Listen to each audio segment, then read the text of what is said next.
What is this? What have you found?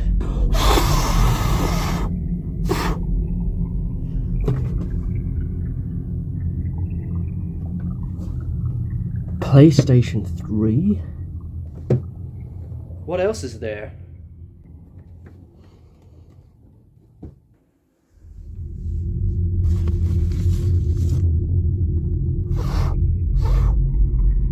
The Metal Gear Solid Legacy Collection. Does it have all the Metal Gear games?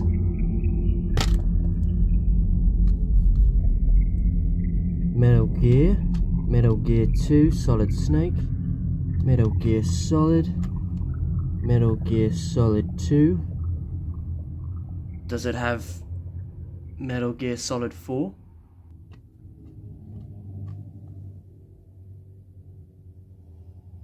Metal Gear Solid 4.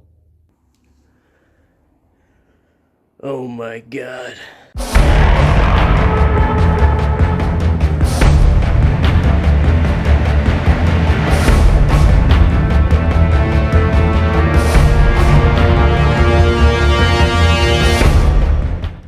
Metal Gear Solid 4, my first ever game I played in the franchise. It's one of the reasons why I hold this game so dearly in my heart.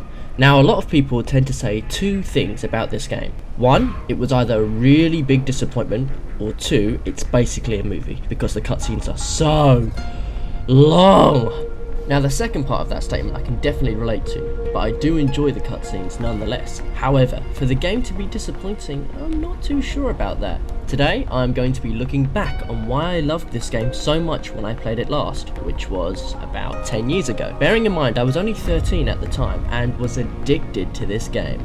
Let's find out what I like, dislike, and what I think could improve in Metal Gear Solid 4 Guns of the Patriots. Now, a lot of the footage I show in this review will be 75% cutscenes. This game is generally like that, but I will show as much gameplay elements as I possibly can. Enough dilly-dallying. Let's do this! We start off with television shows, which you can flick through to see different content ranging from documentaries, game shows, interviews, and of course, my favourite one, the cooking show. It's just your average cooking show, just with a guy cooking weird shit instead of normal stuff. Then all of a sudden, right at the end, shit goes deep. Come on down, Chief. Don't be shy. I don't bite, but this guy might. This is the last chapter in this snake's life. Then, for some reason, we get a cool chase scene with a sort of Ray Winston narrating it. I spy with my little eye the thing that goes bump in the night nearby. A sense of duty when the risks run high. The scum who wishes that he didn't try. Wakey, wakey. Praying mantis unmanned surveillance systems.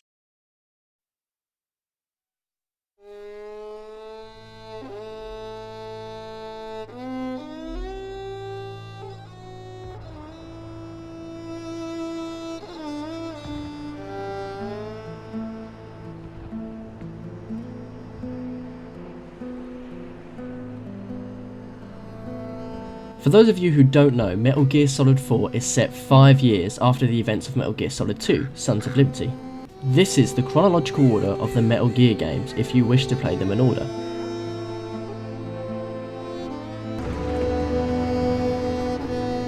War has changed. I think Ron Perlman would probably disagree with you there, Snake. War never changes. Snake basically monologues that war now consists of soldiers being killing machines essentially, due to the nanomachines in their body. Nanomachines keep everything under control, which I'll go into later on, but basically it controls a soldier's emotions, so all the fear, shock and hesitation is out the window, and it also provides useful information and battlefield tactics. Snake finds himself among rebels fighting the PMC's private military company. They don't fight for any country or state, they fight for the highest buyer. The rebels, on the other hand, have no nanomachines, and as you can see the difference, the rebels are losing massively.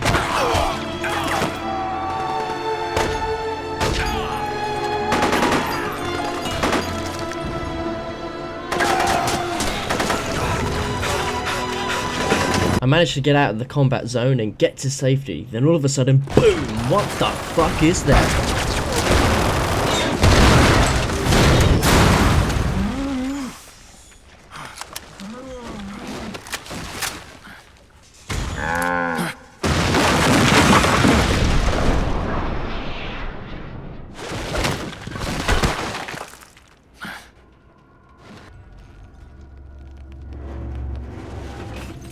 These are called Gecko. They are unmanned machines, and the best way to get rid of them is to hide.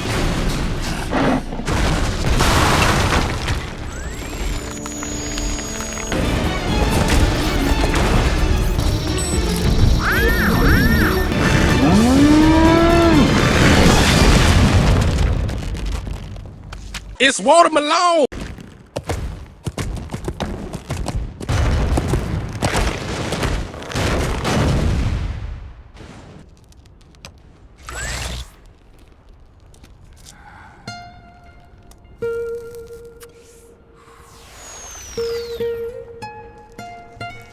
But before we go any further, we're treated to a flashback 3 days earlier to explain why Snake is in the Middle East in the first place. Now for those of you who've seen Snake in earlier games, like Smash Bros or even just the early entries in Metal Gear, you're probably wondering why is he looking so old? Well, Snake looks roughly about 70, but it turns out he's actually in his early 40s. One morning he woke up and he became the victim of accelerated aging. Otacon, even the dead have ears. The test results. Otacon tells Snake the tests that they've been doing don't know what caused the accelerated aging, nor how to cure it. He says the only person that might know anything about it is Naomi, but no one knows where she is. But we don't know where Naomi is. Naomi. In certain cutscenes, the player can press the X button to view Snake's memory in flashbacks. Otacon tells Snake he's maybe got a year at best to live the rest of his life. Devastating news. But hey, fancy going to the Middle East and get chased by unmanned Gecko? Alright, there's a bit more to it than that. Snake then speaks with Colonel Campbell. I'm not a colonel anymore, Snake. Colonel Campbell was a character who was in previous Metal Gear games and served as Snake's guide through Metal Gear 2, Solid Snake, and Metal Gear Solid 1. As for Otacon, he's a scientist who worked on Metal Gear Rex in Shadow Moses back in Metal Gear Solid 1. Snake saved Otacon's life back in Shadow Moses. If it wasn't for Snake, Otacon would have been killed by Frank Jaeger, i.e. Grey Fox, i.e. the cyborg ninja. No, I'm not making this up. We'll get a little more into who Grey Fox is later on. Campbell then tells Snake why he's here. Came across some information in my work. Campbell goes on to say they found liquid in the Middle East. And he only wants Snake to do one thing, and one thing only. Track him down.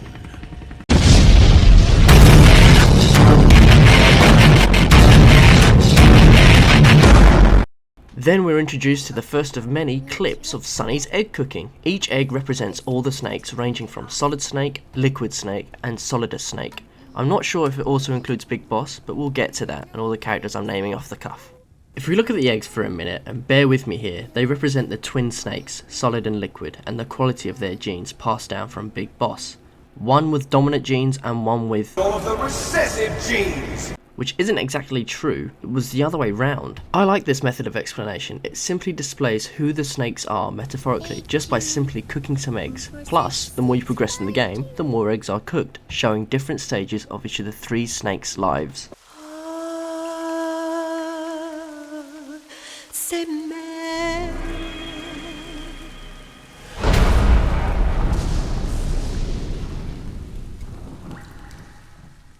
Anyway, back to the Middle East. I need to meet up with a patrol team deeper in the battlefield, but first, I'll make a stop to meet Otacon's Metal Gear Mark II.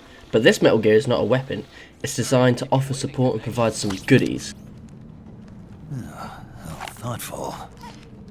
Once I get some cool looking gear, I press on.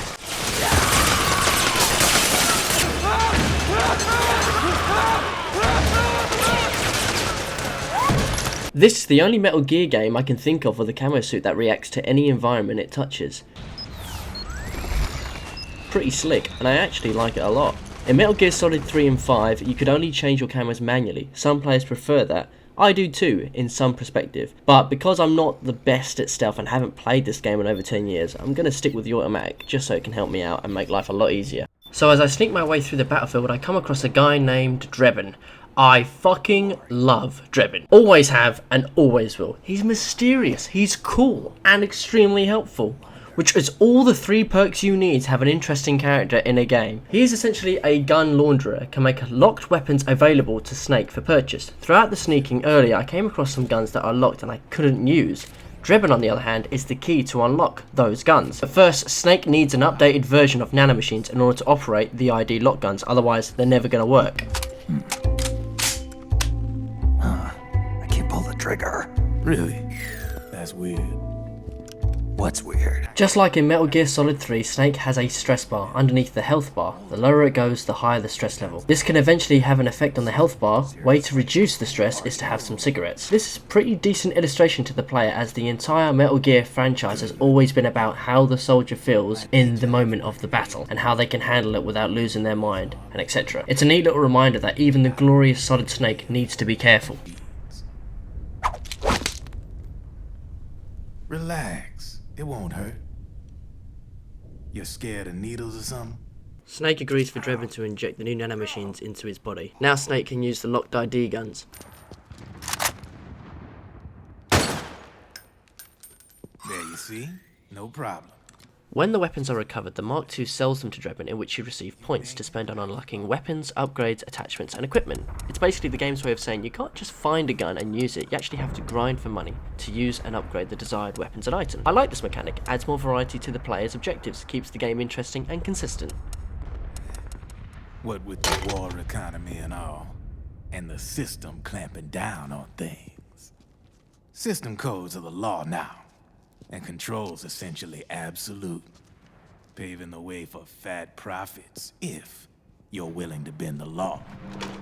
What Drebin is talking about is the war economy. Now, the system I mentioned earlier that controls the nanomachines is run by AI. These AI prioritize the majority of the world's nations and states into the war economy. This means industry productions, healthcare and taxes are all more or less focused on the war. This can make certain countries better off in terms of wealth than living in peacetime. Since the PMCs have no state or country to fight for, they make more money than anyone else, as there is less costs to worry about, i.e. civilians to feed, pay and protect. The PMCs just fight for the highest buyers. However, they need a war more than anyone. No war means no payments, which brings down the war economy.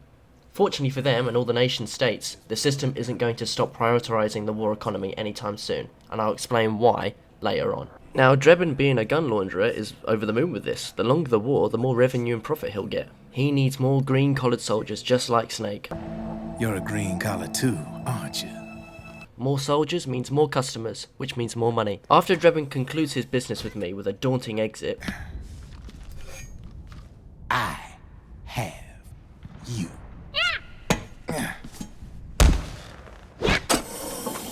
I continue on through a collapsing building. The walls could come down any second. I make it back to the street again, where I find a barrel. There are certain things you can hide in, such as a cardboard box, which is the classic. And now, Metal Gear Solid 4 Integral Podcast. And now, introducing the rusty barrel. You can also choose what music you want to listen to by using the iPod. Anyway, I make it to patrol team's location, disarming gas bombs and claymores, to which I eventually meet the team. Drop your weapon!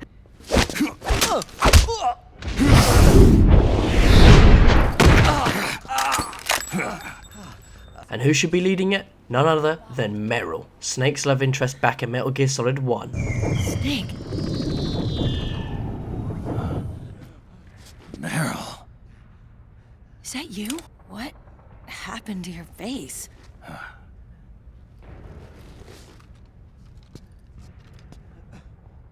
Accelerated aging. They don't know the cause. Oh my god. Yeah, Meryl was pretty spooked. I mean, the last time she saw Snake, she was in love with him, and he was young, strong and heroic. Now he's old, weak and has a moustache. Quick note here, the team is called Rat Patrol 01. Keep that in mind, because later on that will mean something very important. Here, I'll introduce you to the team. That's Ed, our radio man and sniper. The sleeping giant is Jonathan. And finally... Johnny. Everybody just calls him Akiba. Commander, I've finished installing the sensors.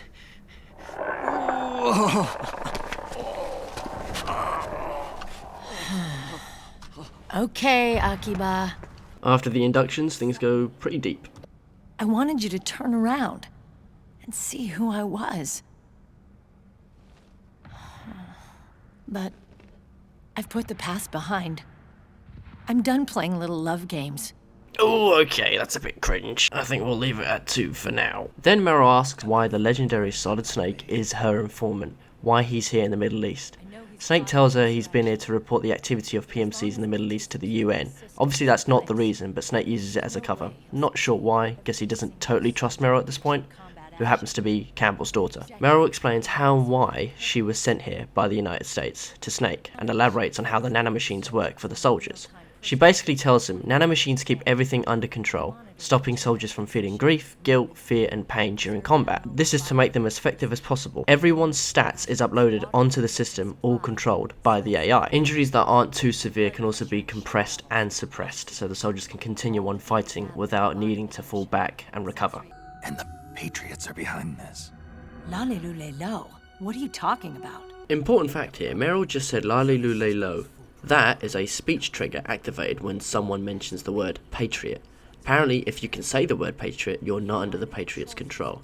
Pretty much, anyone who says the phrase Lalilulelo and questions the Patriots' existence, it probably means they're being controlled by the Patriots themselves. The Patriots are a set of norms that manifested into AI that control the world and keeps order. This includes, but not limited to, the nanomachines of registered soldiers and the war economy. In order to get decent weapons, efficient combat trained soldiers, and the numbers you have to go through the system, i.e. the Patriots, even Liquid needed the system in order to acquire men, weapons and equipment before launching his insurrection. However, every nation, state or even PMCs are registered and controlled by the system, which is run by the AI, i.e. the Patriots. If anyone decides to launch a nuke, for example, it would instantly be disabled. But Liquid has another card under his sleeve. Here's a nice quick example of how the nanomachines work. This is when Snake decides to tell Meryl he's been sent here by Campbell. Colonel? Don't tell me it's Campbell. Yeah, He put you up to this? you didn't know. You've got to be kidding! You expect me to work with my uncle? Meryl.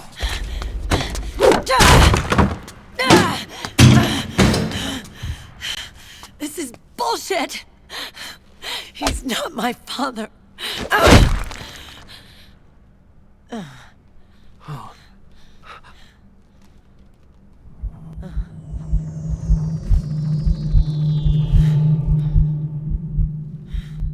Did you hear that sound? Here, let me play it again.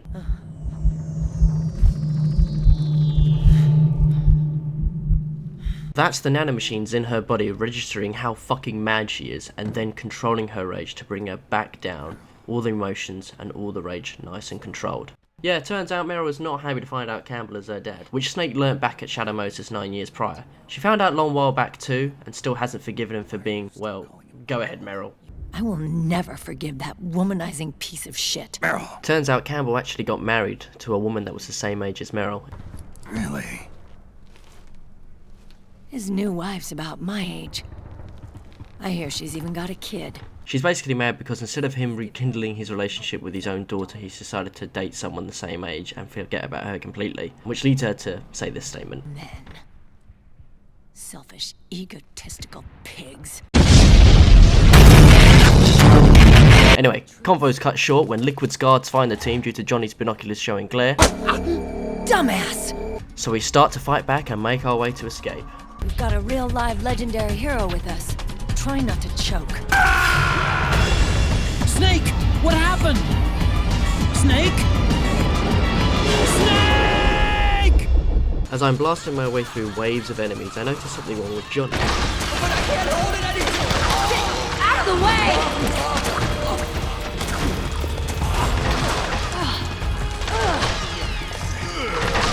Akiba, Yeah, turns out he has diarrhea. I'm no expert on war, but that's a pretty huge inconvenience during combat. It's strange that it isn't being controlled by the nanomachines. Bodily functions are also included in being monitored and controlled by the system, but it's not happening for Johnny.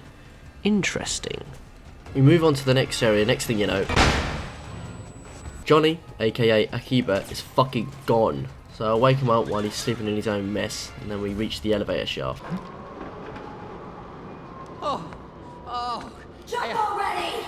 Once we enter the car park, we're ambushed, but due to the Nanomachine, son! it's all taken care of in a matter of seconds.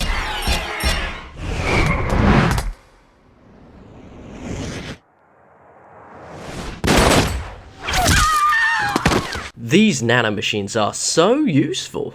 What could possibly go wrong?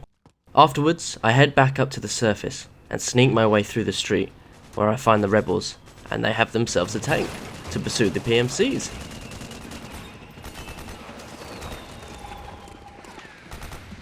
Quick reminder here, the rebels have no nanomachines. Their guns aren't from the system. They're free to use and cannot be remotely shut down, but it also means the quality of guns, men and equipment is exponentially worse than the PMCs. The rebels will also feel fear, anger, hatred, succumb to their wounds, have frequent injuries, and all of the other emotions as well you get in war without anything to suppress them. I like that. It makes me feel like they're fighting for what they believe in and they've got every single disadvantage towards them, and you're kind of rooting for them to win. This cutscene introduces the 4 main bosses that I will be fighting later on, in which all have a familiar ring to them. Sniper Wolf, the beautiful and deadly sharpshooter. Vulcan Raven, giant and shaman. Decoy Octopus, master of disguise. Psycho Mantis, with his powerful psychic abilities.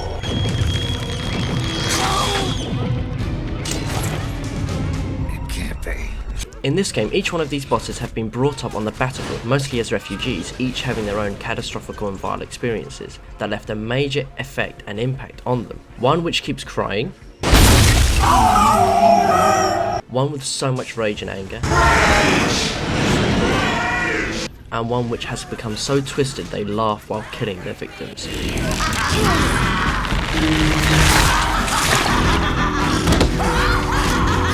Final one, Screaming Mantis. She controls all other 3 bosses. She has been manipulated by the original Psycho Mantis from Metal Gear Solid 1.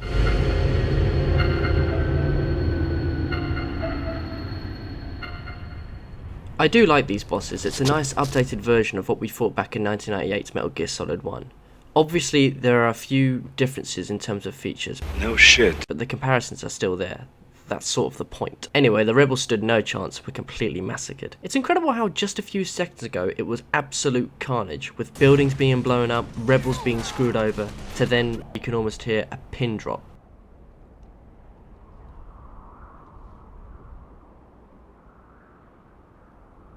I progress on. I decide to use my new tranquilizer gun. Now you can use guns in 2 different ways. You can shoot your enemies from afar,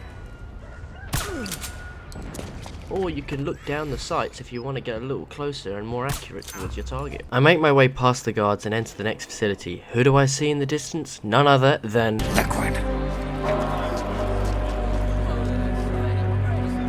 This is when Meryl and the gang spot Snake and decide to give him a ring.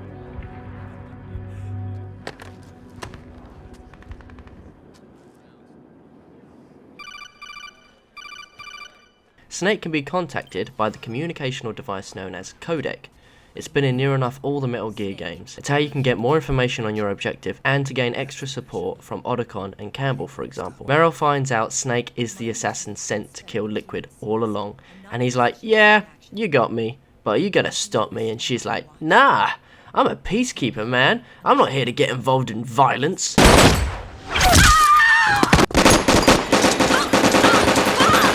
Good job, Meryl. Then my guy Liquid is all like, Activate it. what are you activating? What? Yeah, what's that noise?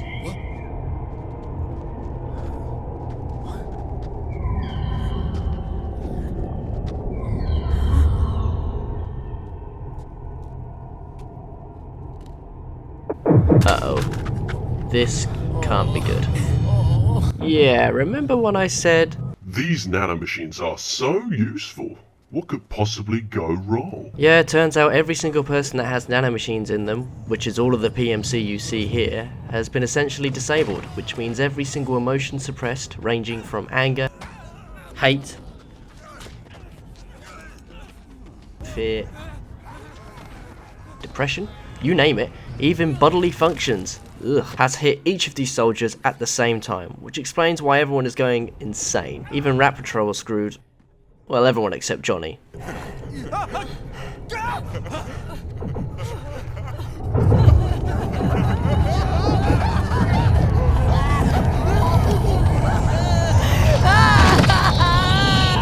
Nanomachines, sir! Unfortunately, this shitstorm includes my boy Snake here. He does have a lot of nanomachines inside him after all. Eventually, Liquid catches sight of Snake, barely being able to move, let alone aim at him. Now, for those of you who don't know, Liquid was killed in Metal Gear Solid 1 back in Shadow Moses. But then was reborn in Metal Gear Solid 2 through Revolver Ocelot. I've been waiting for this! Now he is known now as Liquid Ocelot, hence why he looks so old. What I just said sounds so fucked, I will elaborate when it's explained further ahead in the game, don't worry. We're not copies of our father, after all. Eventually Snake passes out and a mysterious figure approaches. She injects herself with whatever that is. I'm guessing it stops her from becoming insane with nanomachine overload like everyone else.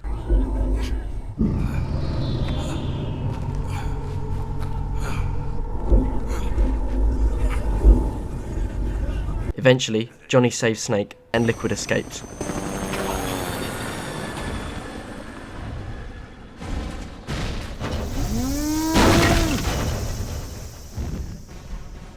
And that's pretty much it for Act 1. What I liked was it was a great intro to the game, gets you psyched to play as the legendary Solid Snake, and then it leaves you with the intense cliffhanger ending.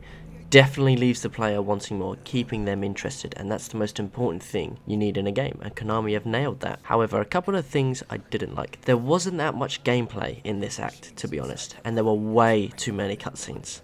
I know it's a Hideo game, and it's to be expected, but fuck me, do I really need another cutscene here?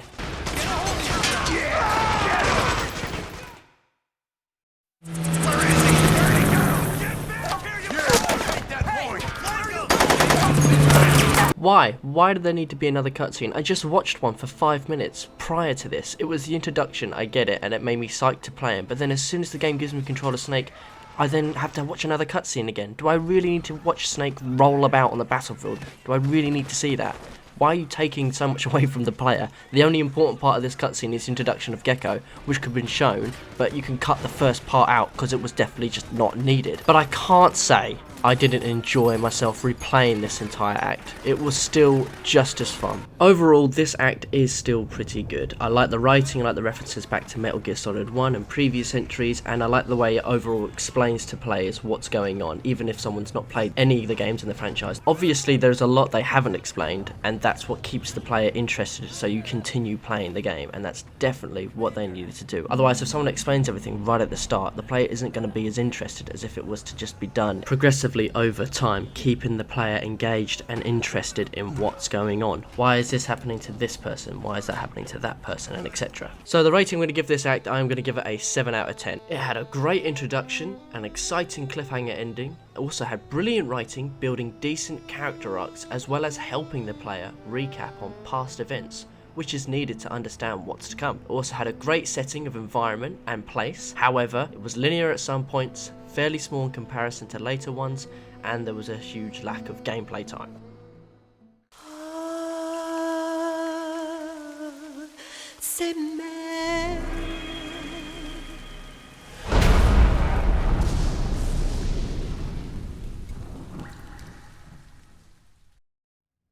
Anyway, we are treated to another egg cooking clip. This time, both eggs have cracked. The eggs can also represent what's going to happen in the mission to come. For example, in the first act, one egg was fine, the other wasn't. That was representing Liquid and Solid Snake's outcomes. For example, Liquid escaped, remaining unharmed. However, Solid Snake had a serious seizure and passed out and almost died.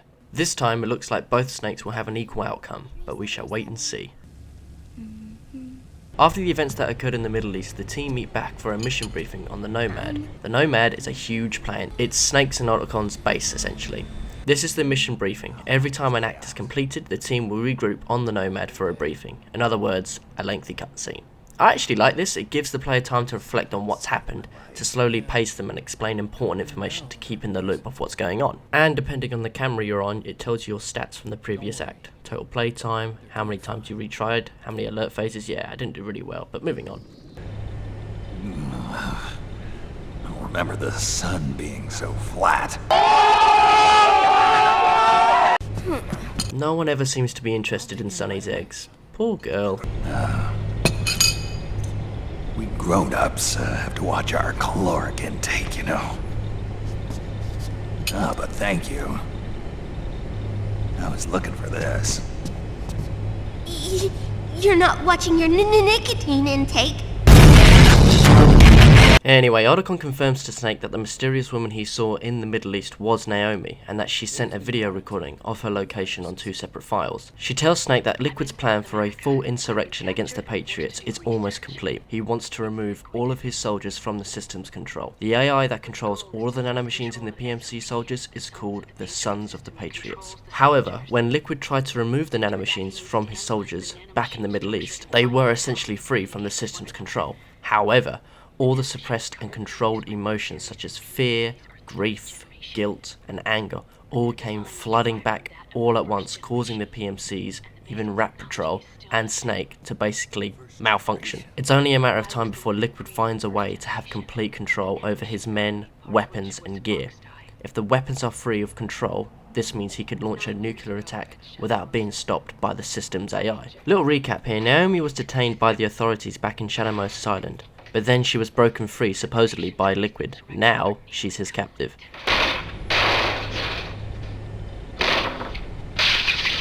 There's no time to waste.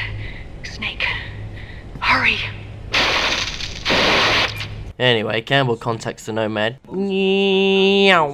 and tells Snake of Liquid's main base location, which is where Naomi is being held captive, in the mountains somewhere in El Dorado, South America. Rat Patrol managed to escape the Middle East and are on the hunt for Liquid. PMCs and rebels have been in battle all across the world, including South America. Only this time the rebels have hired some PMCs of their own to fight back. Ironic, but we'll go with it.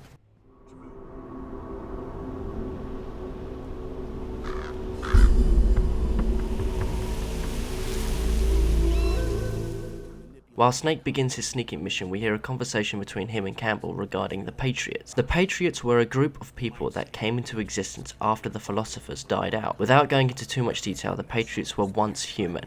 Now they're dead and replaced by AI. Each of the AI have a responsibility. For example, the SOP AI, Sons of the Patriots, control the nanomachines in registered soldiers, such as PMCs, country-governed soldiers, pretty much anyone that isn't a rebel.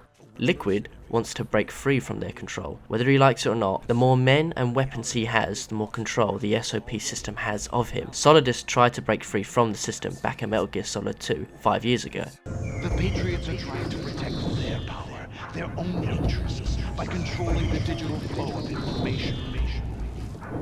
He predicted what the Patriots will do if they are not stopped. They will have complete control of everything, not just with the war economy, but media, businesses, education, medicine, and much more. Essentially, Snake needs to stop both Liquid and the Patriots in order to have a world without the threat of extinction and without total domination and control. However, Campbell makes a decent point. If you get rid of the system that controls absolutely everything, then modern civilization will collapse. If Snake's gonna take out the system, he needs to replace it with something else, something with structure. Otherwise, society collapses. Yeah, the cutscenes are long for a reason. You get a shed load of information on Metal Gear lore. It's pretty interesting, as well as important to understand. I like the complexity of the story, keeps you intrigued, even if you're not 100% sure on what's going on. It can be a bit too much at times, but it gives you the incentive to at least try to understand what's going on. Maybe even replaying the game to get better grips of the story. Anyway, we meet our first boss out of the 4 we saw earlier, Laughing Octopus.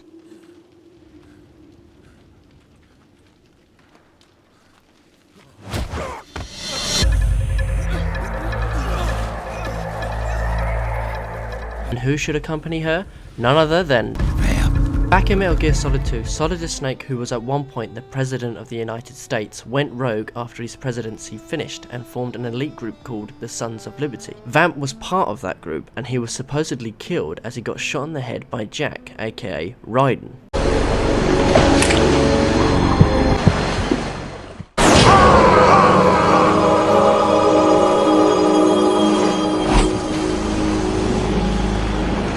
So when Vamp and Laughing Octopus leave, I start my journey in finding Naomi. Some events can happen during the journey, such as using the rebels to aid you, so I decide to take out the PMC guards and allow the POWs free to fight the rest of the PMCs as I sneak around them. This is a neat little concept and I like it a lot. Anything that gives the player a variety of choice to get an advantage is always a good mechanic to have in a game. 100%. One thing I like about this level, it has a day and night cycle, but only right at the beginning. As soon as it reaches the day, it doesn't then change depending on how long you take to complete the level. But I still like it nonetheless. It's a good little mechanic, especially for a 2008 game. Anyway, as I sneak my way further along the path, I get a call from Campbell. He offers psychological help from his wife, who is a counsellor. Rosemary.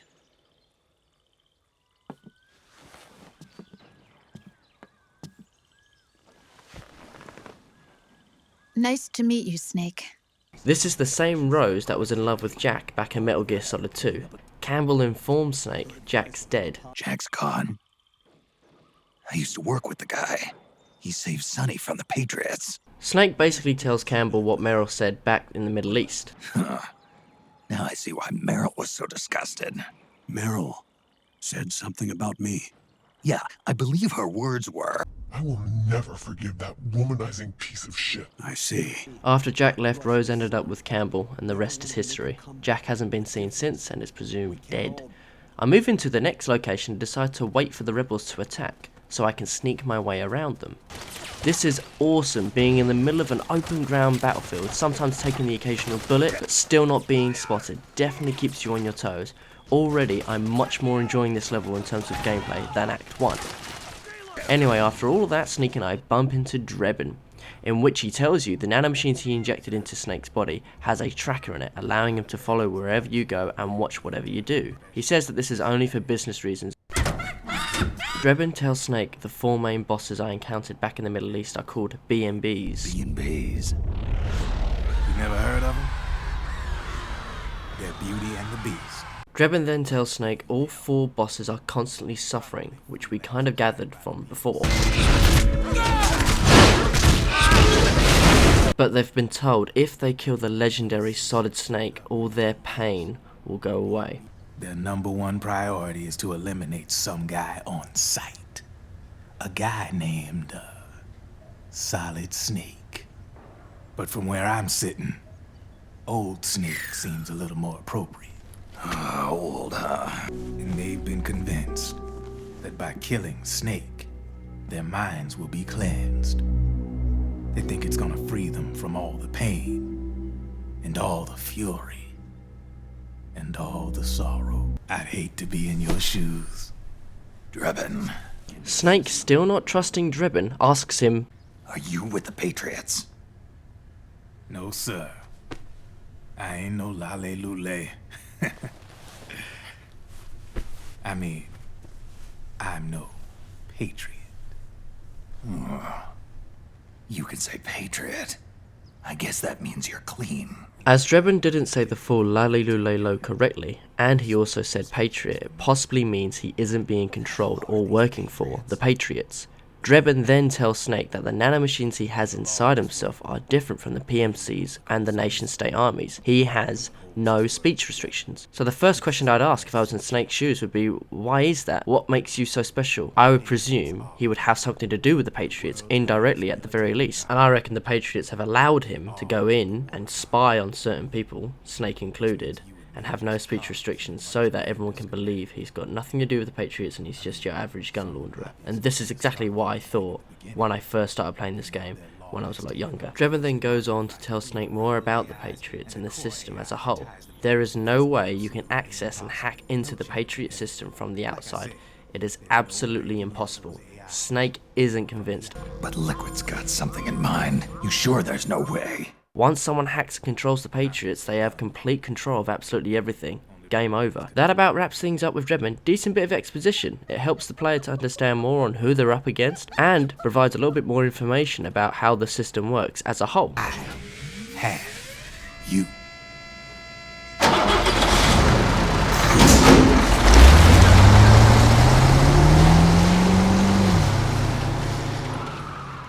Alright, on to the next area. Oh god. Don't spot me. Don't spot me. Uh-oh.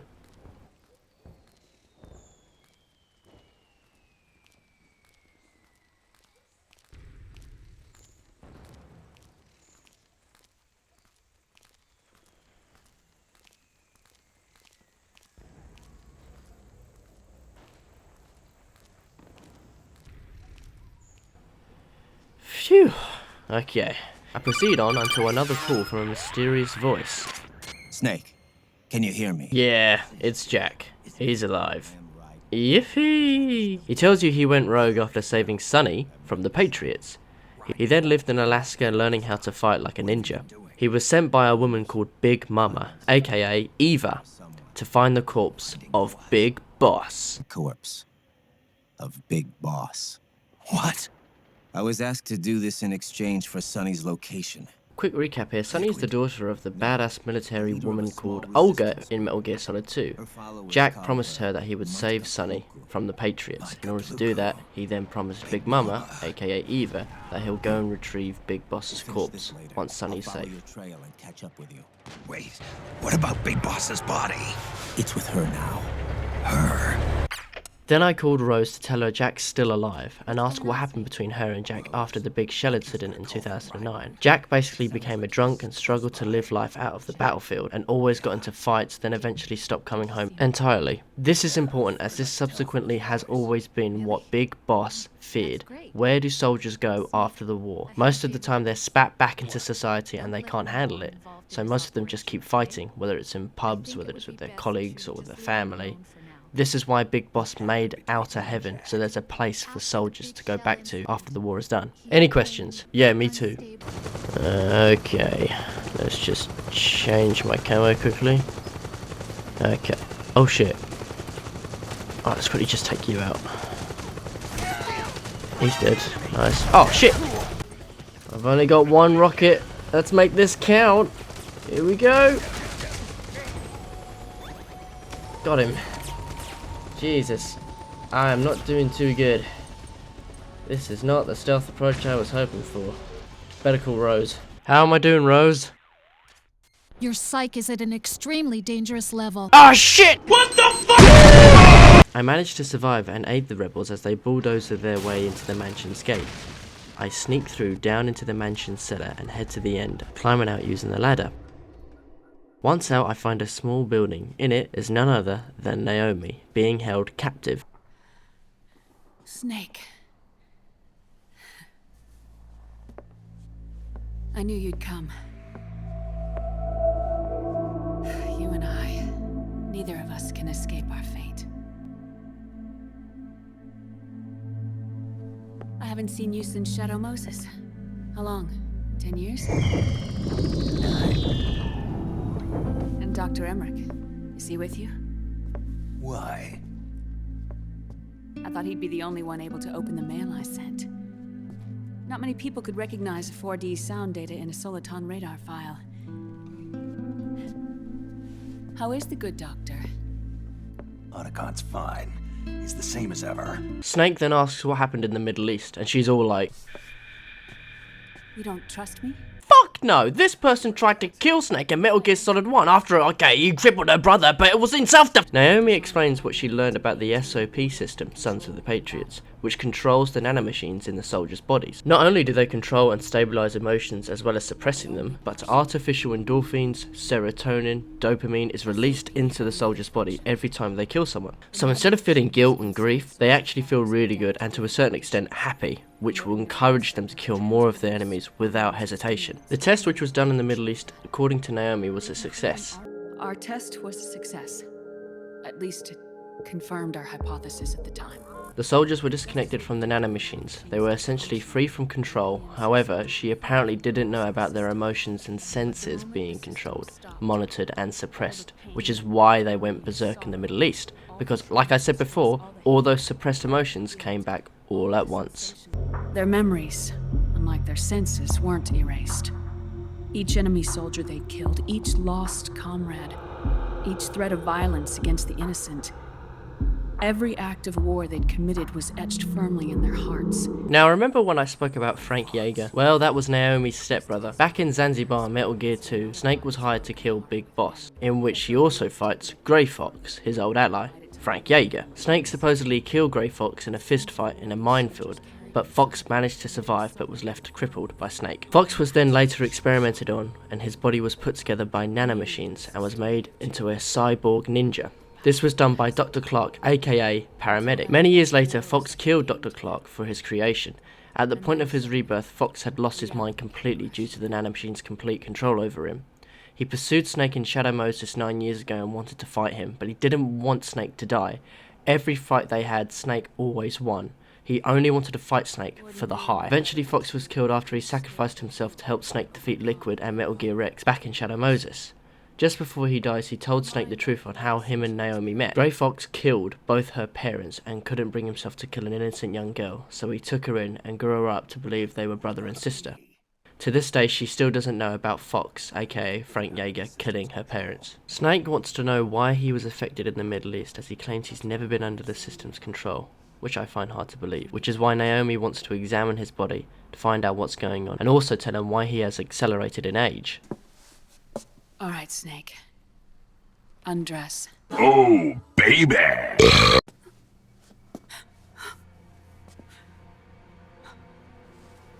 Oh my god. Snake. Step back and sing it for a vomit! Now, back in Shadow Moses, Snake was injected with nanomachines to make him as effective as possible. However, those were the early days of nanomachines, were nowhere near as effective as they are now. The nanomachines that were injected by Naomi is known as Fox Dye. Fox Dye is a virus that can be used essentially as a weapon. It is designed for a person to carry it around in their bloodstream to then kill anyone with a particular genetic code programmed into it. So in this instance, the Fox Dye in Snake's body was designed to kill certain targets, one of them being Liquid. Snake!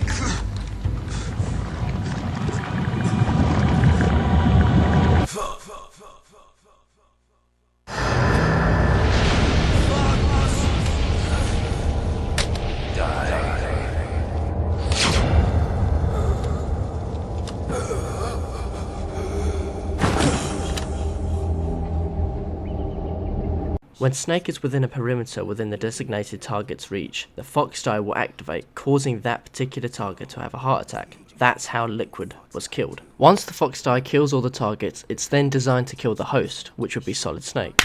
But it never did. Naomi wanted Snake to die after what he did to Frank Jaeger. Yes. Frank Jaeger. The man who you destroyed was my brother and my only family. To this day, the Fox Dye still lives in Snake, but it has nothing to do with his accelerated aging. That was just how Snake was born. The reason you're aging so rapidly isn't because of disease or faulty research or Fox Dye. It's how you were born. For those of you who don't know, Snake is one of 4 clones to Big Boss, the greatest soldier who ever lived. He was designed to be exactly like him, but a failsafe was put in during this procedure. Just in case Snake was captured by the enemy or turned against the Patriots, Snake's lifespan was reduced. He was designed for one purpose and one purpose only: war. In any case, every part of Snake's body is aging rapidly, meaning he doesn't have much time left. How long do I have? Half a year.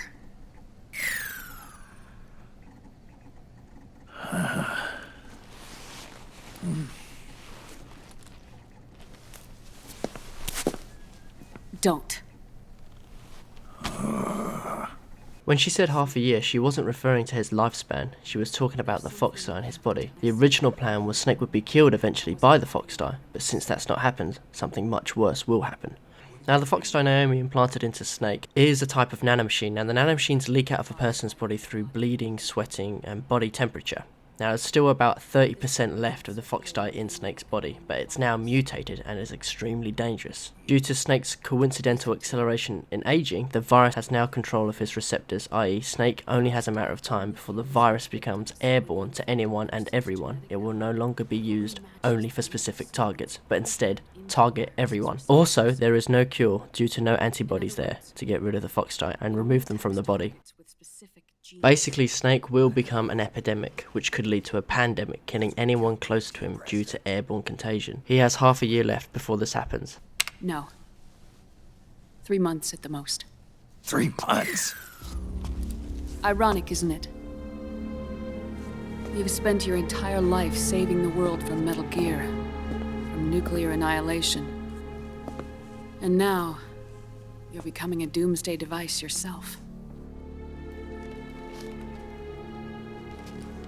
I can't predict exactly how devastating the epidemic will be.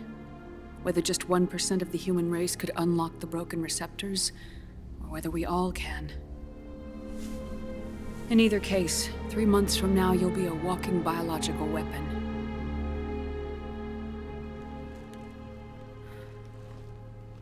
If it were up to me, you'd be quarantined already.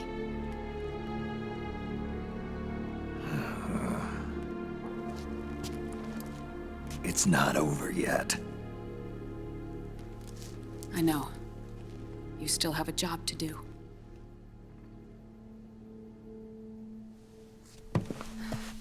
You have 3 months. Still enough time to think once all of this is done with.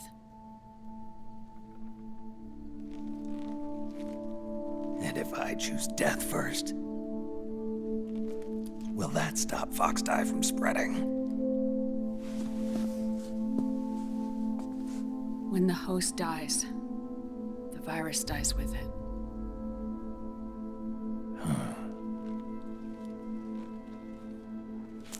Naomi points out that Snake has been injected with a new strain of fox dye quite recently. Now who could have that been? What's in it? I can't say for sure. I'll need to do some more tests. Naomi gives Snake a pack of syringes that will help keep Snake from losing his cool on the battlefield, so it's designed to reduce stress and stop the seizures, so if Liquid activates the detachment of nanomachines again, Snake can use this to prevent him from being affected, like Naomi did back in the Middle East. However, if he takes too much, it can have opposing effects, making him an invalid. I like this so far. There's a lot of exposition, and I get it, and a lot of players don't like that. But to be honest, the exposition is so needed because the entire Metal Gear Solid franchise has been a stretch over 20 years at this point. It came out in the 80s, and now when this game came out, it came out in 2008. So you need to fill in the blanks. And the only way to do that, really, Hideo style, is a huge lengthy cutscene with exposition. Now I know a lot of people, like I said before, aren't a fan of that, but if you pay attention and just listen to it, it turns out to be really interesting and makes the game 10 times better. You feel like you're a part of something so different from anything else, and it's just a really good feeling. Anyway, Naomi won't tell you where Liquid is until you've rescued her. Apparently we have been watched this entire time. But before shit hits the fan, she tells me of Liquid's true intentions. He plans to hijack the SOP system, Sons of the Patriots, which we sort of knew already, but he wants to launch a full-scale attack against the Patriots and destroy them once and for all, just like Big Boss and Solidus have tried to do in the past. The name of his new plan is called Guns of the Patriots. Guns of the Patriots. He said it! He said it! No shit, she shouldn't have said that. Naomi gets taken away, now gotta fight some elite soldiers.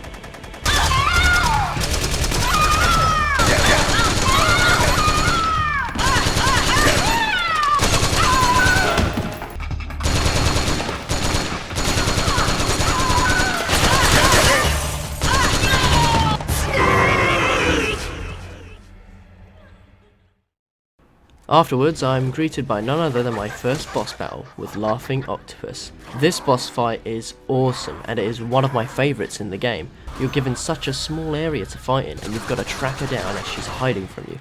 If you don't find her, she'll surprise attack you and gain the advantage. Quick tip here, if you ever can't find her, just use the night vision setting on the Solid Eye. It makes things a hell of a lot easier. When you do find her, you get a brief chance to shoot her until she inks her way out of sight and hides again. Every time she does, she leaves a little surprise behind for you. She tends to be found quite easily, but sometimes she's hiding really well.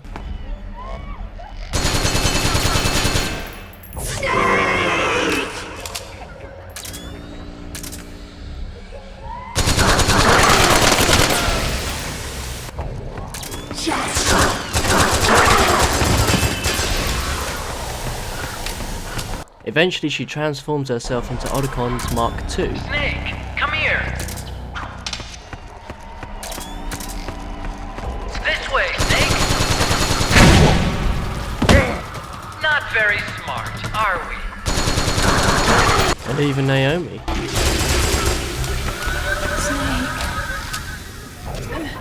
Naomi? But why? Come on, Otacon, it's not her. Could you imagine? Okay, let's finish this.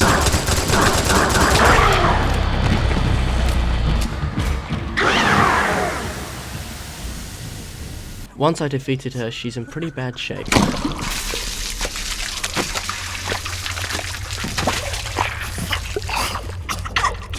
With each boss there are 2 stages of fighting, the first of which is what you've just saw, the traditional fighting. Then there's the second stage, whatever this is. If she gets too close she'll hug you, which drains your life away, and it will eventually kill you. At this point you can either kill her by using bullets or incapacitate her using a tranquilizer. I chose the latter. She can be quite annoying to shoot, but it is pretty easy to do, you just gotta persevere. And not even that much at best.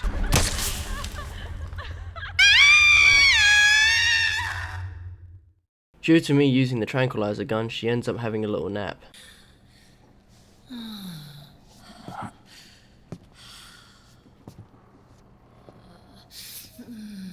Thanks to her, I now have a new Octo Camo mask. Every boss you defeat in this game, you get a new piece of gear, which is pretty neat.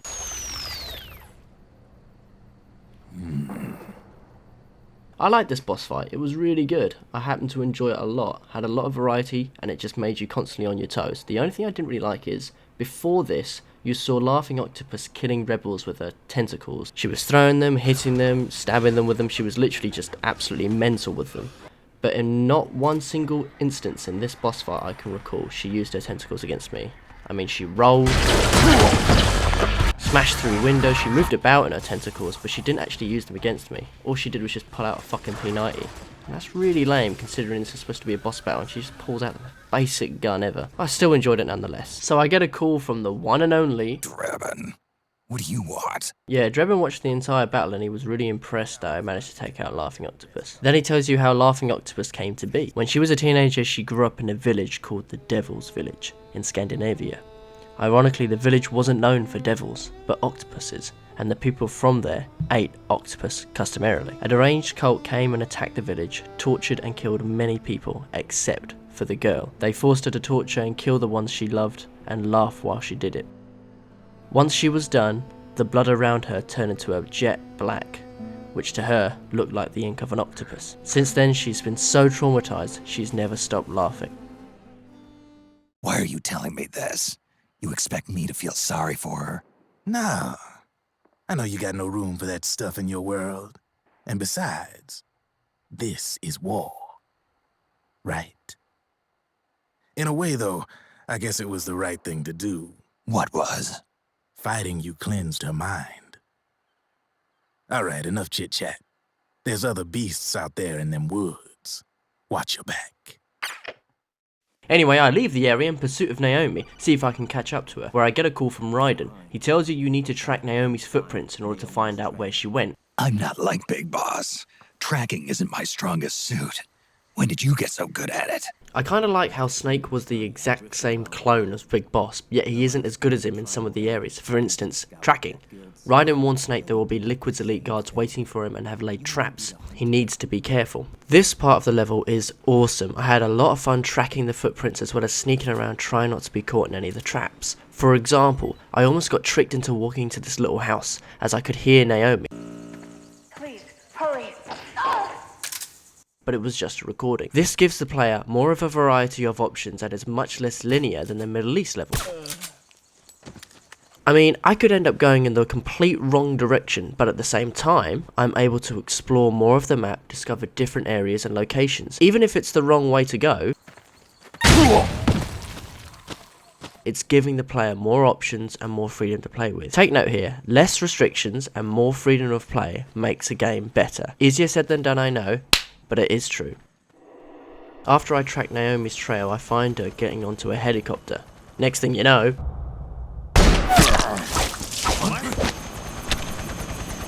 shoots him in the exact same hole in his head like Raiden did in Metal Gear Solid 2. I love that. Uh-oh.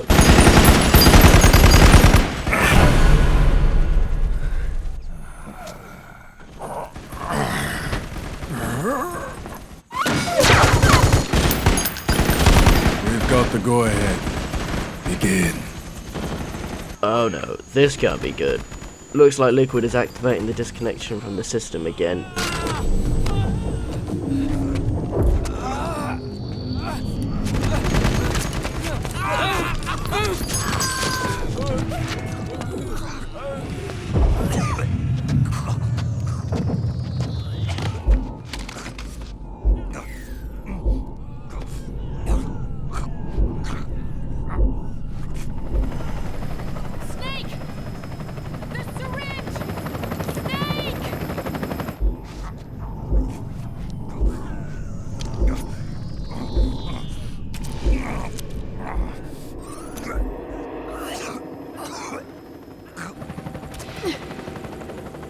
Since Vamp is KO at this point, I'll be taking Naomi manages to escape by jumping onto Drebin's truck. Need a lift? Drebin, get in already! I love this man. The next sequence, I get to test out the turret and shoot me some unmanned gecko.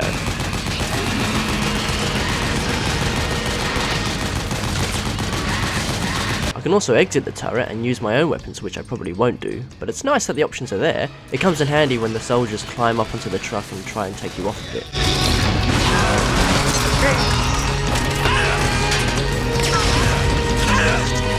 Yeah, speaking of the soldiers, they aren't doing too great after the second test. Now, instead of being insane, they're basically brain dead zombies.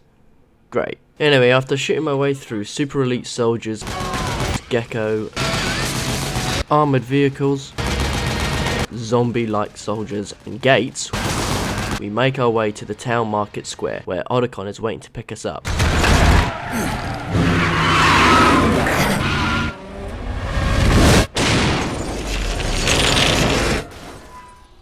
Things aren't going particularly well for the team, but wait, who's that? Raiden. It's Jack. Alright, now for those of you who don't know, Jack was the protagonist you played mostly in Metal Gear Solid 2. I don't mind Jack, I really don't. I know he's basically supposed to be the arbiter to your chief, but I never really much cared for him. I do like his contribution in the franchise, don't get me wrong, especially in this game, but some of it at times can be a bit over the top. But he still helps the team, I'll give him that. Here they come!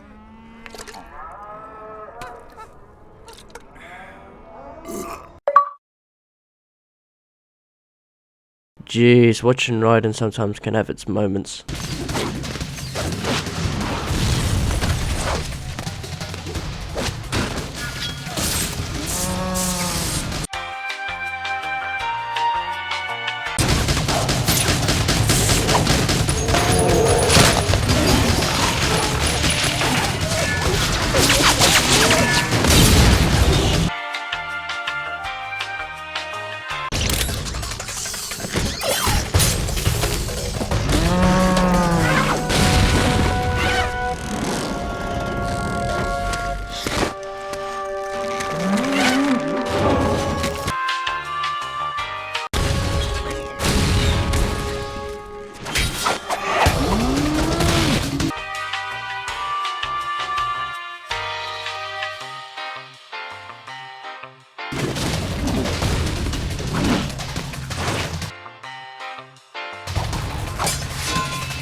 To be fair, it's a great fighting scene, although there are some parts that don't make sense. I mean, how can he pull, like, 2 huge tons of weight gecko just down by lassoing them? It's just, Look, I know I give Jack a bit of a hard time, but I still feel the same as I watched it 10 years ago. I'm just not enthused by him.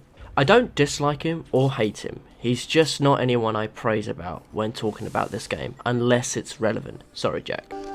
Snake, it's my turn to protect you. Anyway, the last bit of gameplay for this level leads me to run through the town market with panic-stricken civilians and huge gecko jumping everywhere trying to kill me. As I make it to the next area by getting super kicked to oblivion. I'm sorry. I'm a little busy right now. Thank you.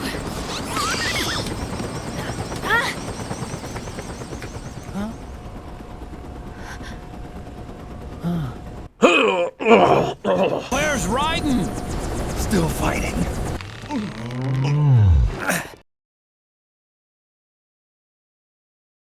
Are you sure? Anyway, Raiden gets stabbed a few times by Vamp, who woke up from his nap I induced him in earlier. You too, immortal. No. I just don't fear death. Ha! Gay!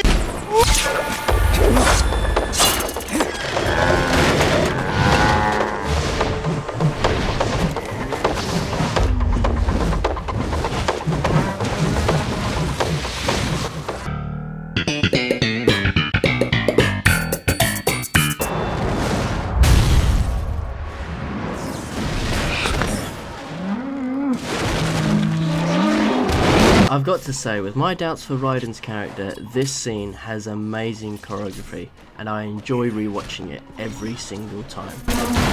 I've got to be fair and give credit where it's due. Well done, Jack.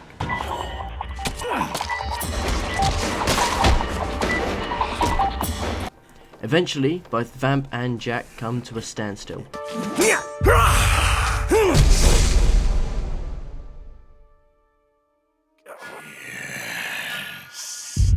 Could you be the one to finally finish me?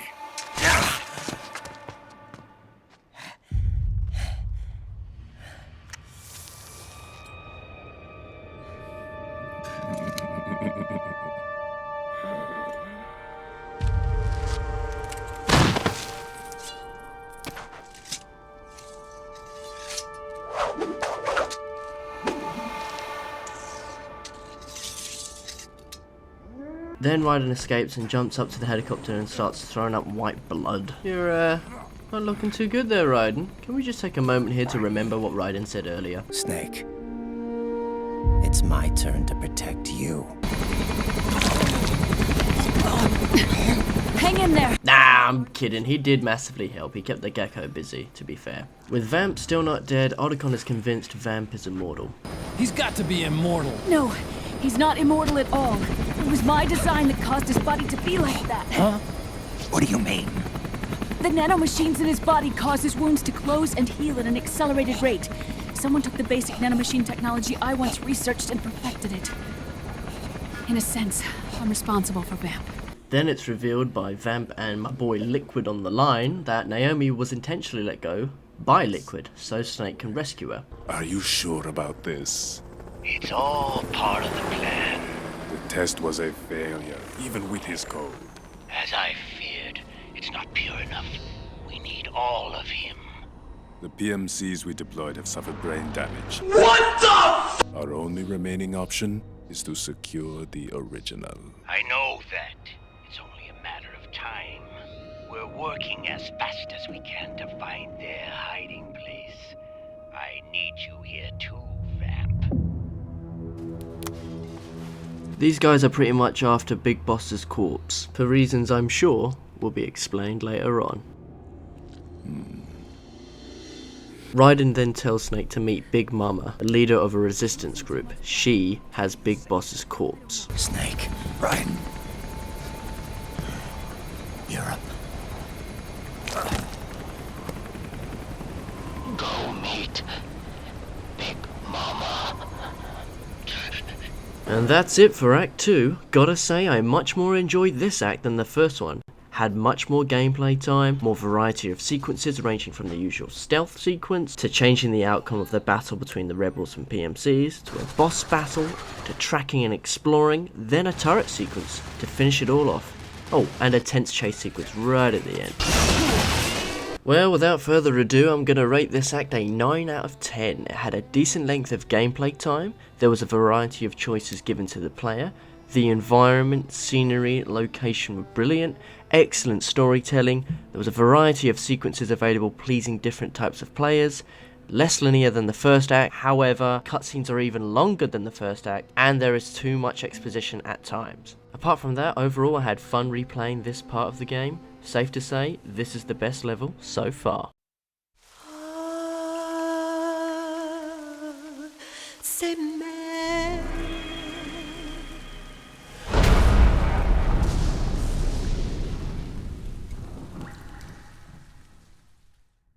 Alright, Sonny's egg cooking, here we go. This time I'm guessing it's either about Big Boss being the single egg, and his two twin clones being the double yolked egg, or the singular egg could be resembling Solidus.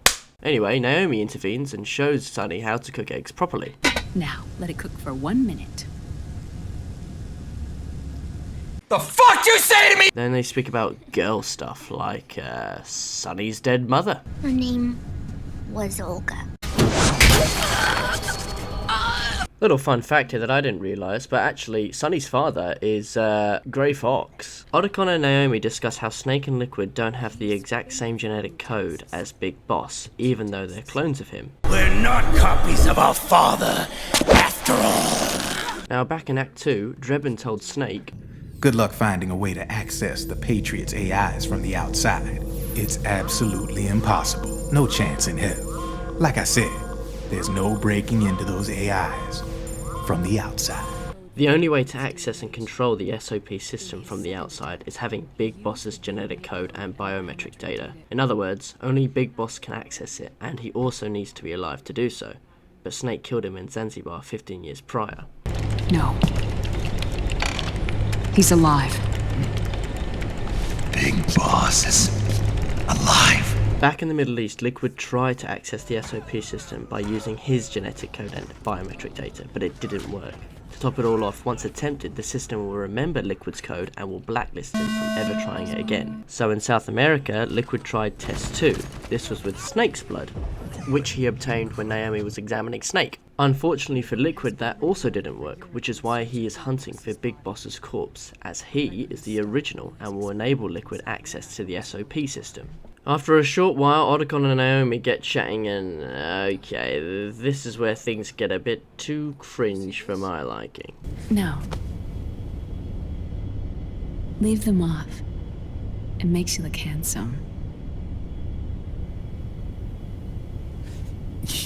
You think so?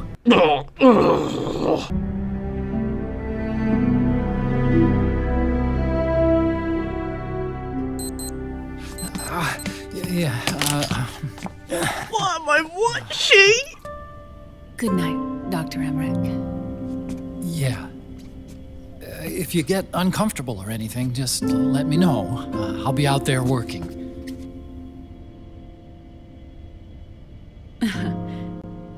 Thank you. I can't take it anymore! Due to Snake being put on the PMC's blacklist, he has to wear a disguise, but my god, is it useless. I guess you get to play as young Snake if you'd like that, but that's it. There's no real benefit after that. He stopped almost immediately at the checkpoint. Take him away.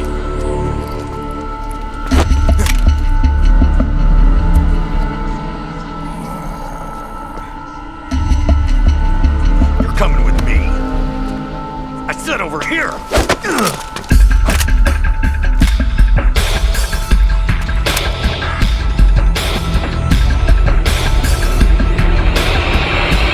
That's enough. I'll take him from here. But... We've been looking for this man.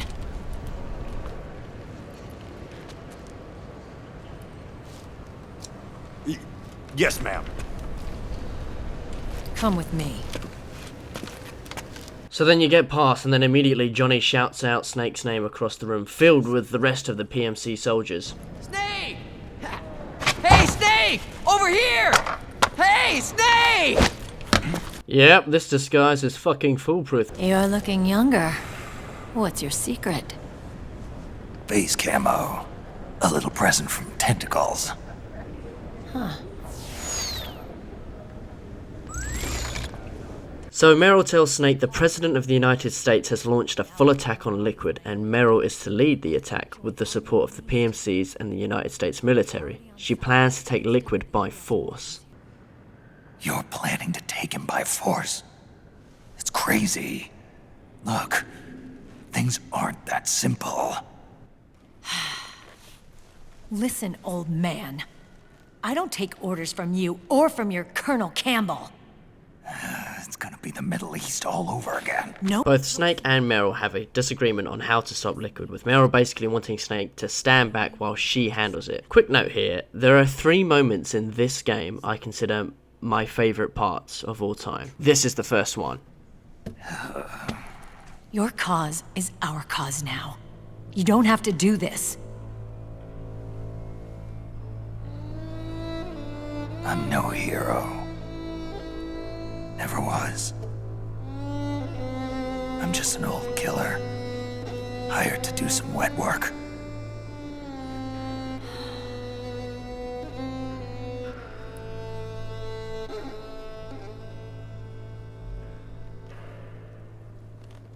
Fine. Then we'll just have to catch him. Before you do.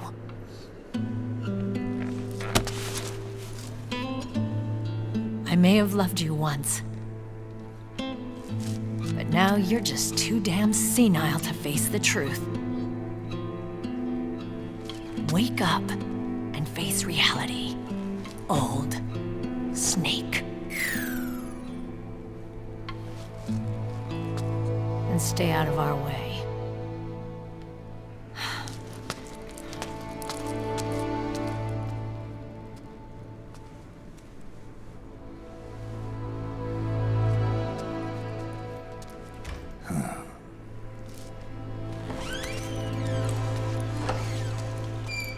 God damn it, that scene is so good. I mean, if we look back at Metal Gear Solid 1, these two have been through a lot. They fought together and had fallen in love. Snake also saved Meryl on several occasions. The actual canon ending of Metal Gear Solid 1 had them to ride off into the sunset together.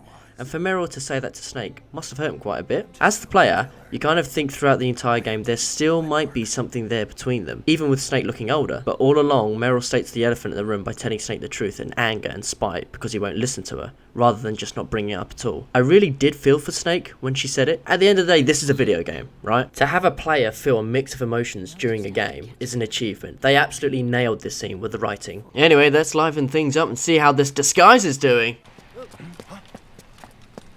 Hey, what's that?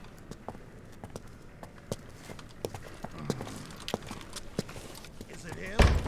Yeah. Well, I've got to hand it to him. He's got a disguise that was exposed right from the start, and he still got away. Now down to the gameplay aspect of this level. The first half sucks. You have to find a resistance member and follow them. The way to do this is you can either use this transmitter to intercept the PMC's communications to find a resistance member, or you can just walk 5 paces into a cutscene and then the first person you see happens to be a resistance member, not someone else. Walk out during curfew. And to top it all off, if you lose him, you can still find him without using this fucking pointless transmitter because he whistles so loudly.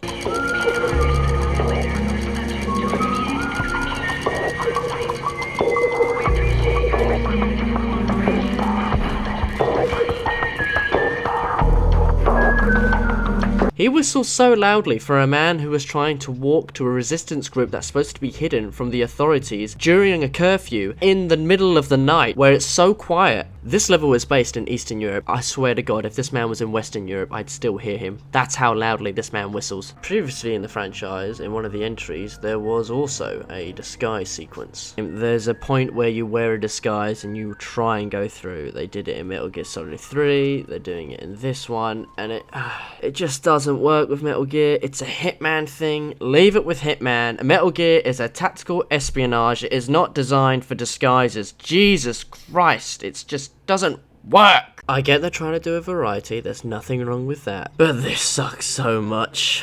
So I proceed on, even though there's some figure following me. Pretty cool idea, but not very subtle. I take out a few PMC patrols, evade the helicopter's spotlight, then all of a sudden my guy changes into a PMC disguise and goes deep into the streets of Prague. Looks like they're conducting vehicle patrols. Watch out for them, Snake. One good thing about this disguise section that wasn't in Metal Gear Solid 3, you can actually go back to your normal Octo camo suit if you don't want to use this disguise, so I'm gonna do that.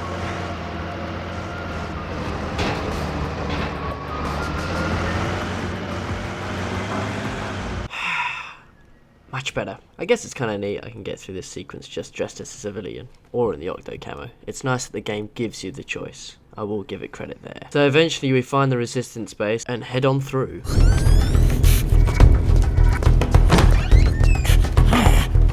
Who's there? I'm here to see Big Mama.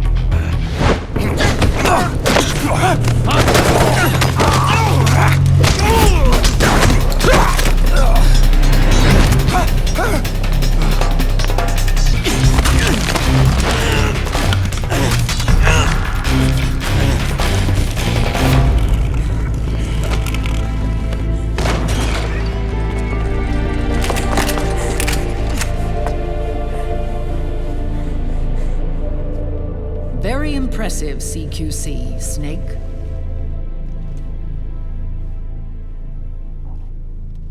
No doubt about it. He is the legendary soldier. Call me Mama. Big Mama. My, how you've grown. David. It was you, not I, who was created from the rib of man. But I gave you life. I am your mother. That's impossible! What? Boy, get ready for a load of exposition. Turns out Big Mama is Snake's mum.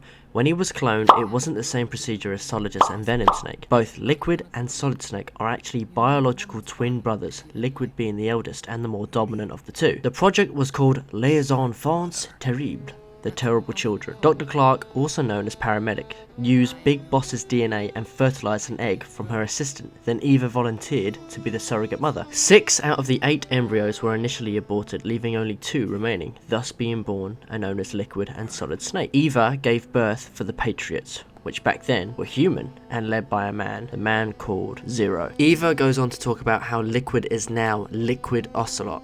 After Snake and back then known as Revolver Ocelot had fought against each other in Shadow Moses, Grey Fox jumped out of nowhere and cut off Ocelot's arm. Thus, by the end of the game, it turns out Ocelot was working for the United States President George Sears, who happens to also be Solidus, before he defected and went against the Patriots. After Liquid was defeated by Snake, Ocelot took his arm from his corpse and attached it to his own body, but the nanomachines in Liquid's arm infected Ocelot and eventually took over Ocelot's mind completely.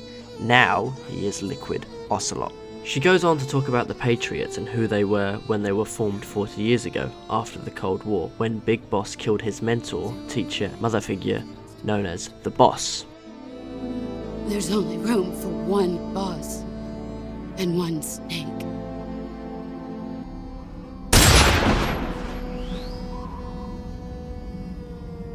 Eva was a spy for the Chinese and was sent to retrieve the Philosopher's Legacy, which was basically a map showing the locations of caches with enormous wealth scattered across the world. Everyone was after it during the Cold War, including the Soviet Union and the United States. The Boss defected to the Soviet Union and betrayed Big Boss, but at the time he was called Naked Snake. She was actually loyal to the end and only defected to steal the Philosopher's Legacy for the Americans, but by the end she was killed by Naked Snake, which then he went back to America victorious and inherited the name Big Boss.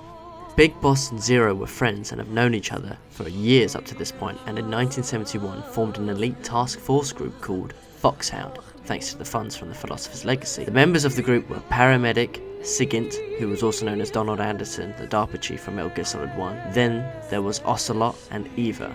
Both Zero and Big Boss wanted to carry on the boss's will. Big Boss believed she wanted a world where soldiers can have a place to live and not be tormented of the acts of war and spat back into society, and have a world where there's only one Snake and one boss, which is why he wanted to make a safe location for them, i.e. Outer Heaven. However, Zero believed she would have wanted a world of unity and total control in order to keep the peace between nations. Both of these two disagreed on the subject, and it affected their friendship. This concerned Zero to the point where he thought Big Boss would leave and perhaps turn on him, so he decided to create a failsafe, which is why Dr. Clark carried out the cloning procedure with Big Boss's DNA. Solidus would be created a year later in 1972. Instead of having the inferior and dominant genes separated like Solid and Liquid Snake, Solidus was considered the perfect clone and had both types of genes in his DNA, basically identical to Big Boss. He was not part of Big Mama's pregnancy and is the third son of Big Boss, but his age acceleration kicked in much sooner than Solid Snake's, thus looks much older when they met in Manhattan.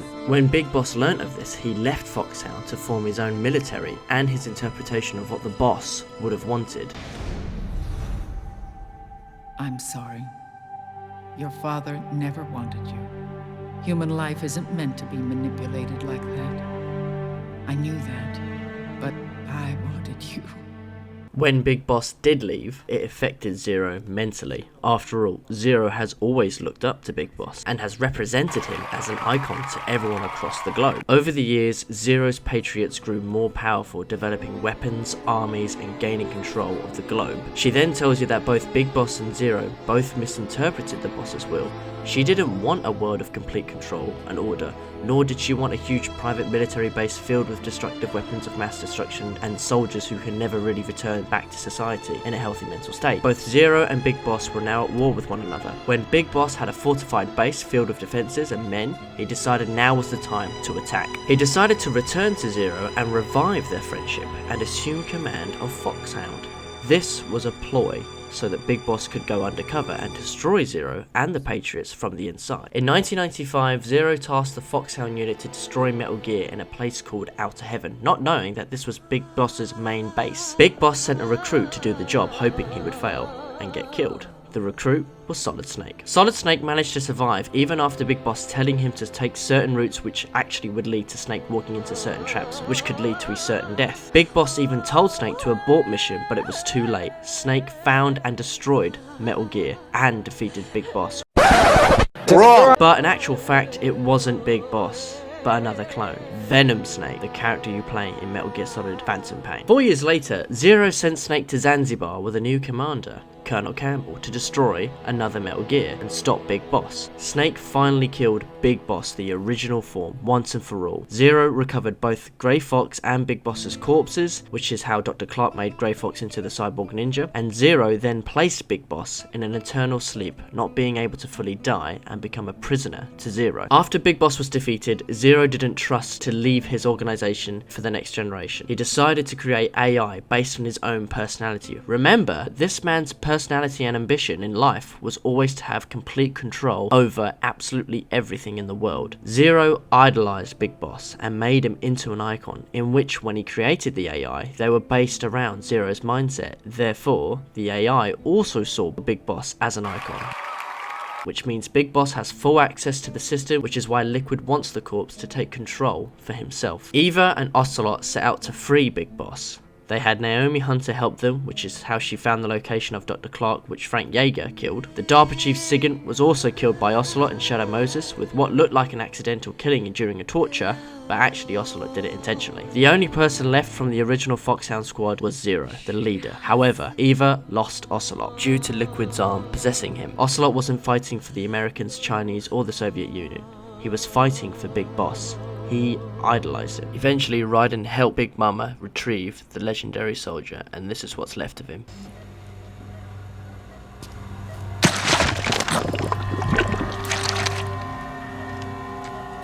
His body is alive, but his consciousness is locked away by nanomachines. So technically speaking, he's not really brain dead. Now that was a huge amount of exposition, but it's needed. This game isn't just explaining what's going on in just this installment, It's giving a full story conclusion from all previous entries and Metal Gear lore, so the player can understand a lot of the Metal Gear universe just by playing a single game. For example, my situation, this was my first ever Metal Gear game I ever played, so this provided a convenient benefit to me and made it easier for me to understand what was going on and why. I like that they've done that, but for people who aren't really interested too much in this sort of stuff, it could sway them into turning off the console and not coming back to the game. So it isn't for everyone, which is a shame, but I can completely understand from their perspective. Anyway, Naomi went with Sonny to get a doctor for Raiden, as there is a convenient doctor who knows how to heal Raiden in the same part of the world as Big Boss's corpse. Otacon. Snake, it's Naomi. What happened? She's gone. Why weren't you watching her? I didn't have my glasses on. No. Leave them off. It makes you look handsome. Fucking dweeb! Naomi then ditched them when they returned to the Nomad and shit moves into 5th gear. The weird figure thing following me earlier turns out to be Liquid scouts and they're freaky looking. Hey you! Come here!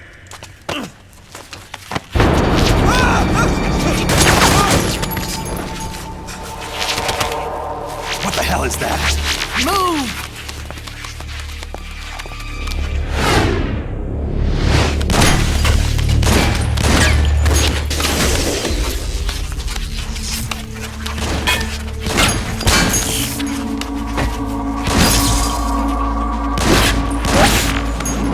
Well, Liquid knows where we are now. Time to Delta. Hop on.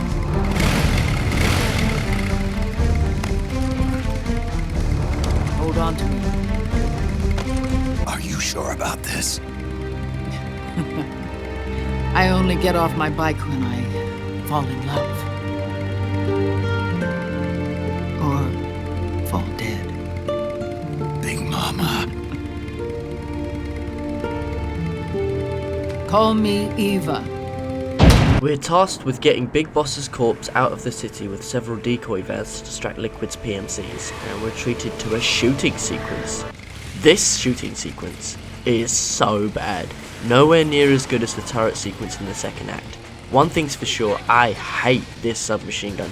The Scorpion sucks ass. You spend more time reloading than breathing, and it does a stupid amount of unrealistic damage to the enemies. It's a submachine gun. How can it one-shot these guys when I was using a whole mag of my AR to kill them individually earlier?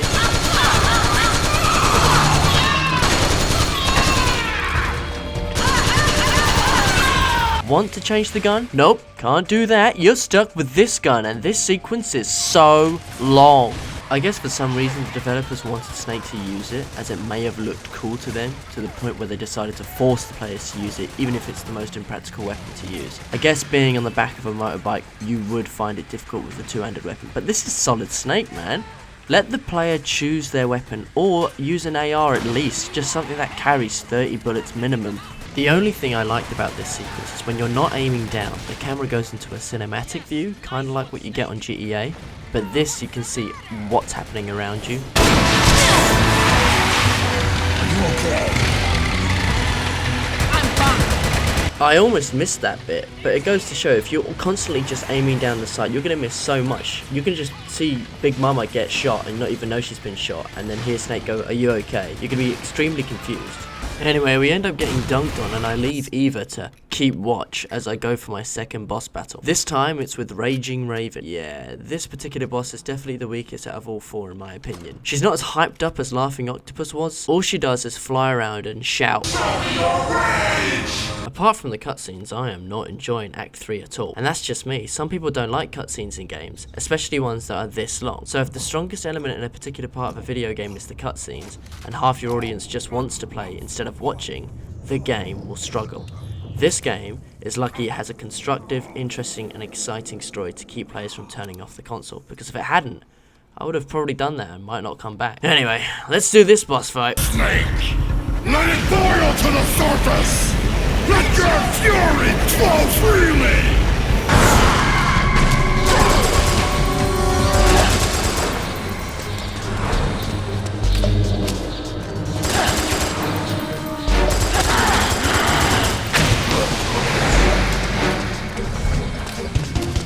I swear to God, I spent more time going up and down the building than fighting the boss. Just look at this.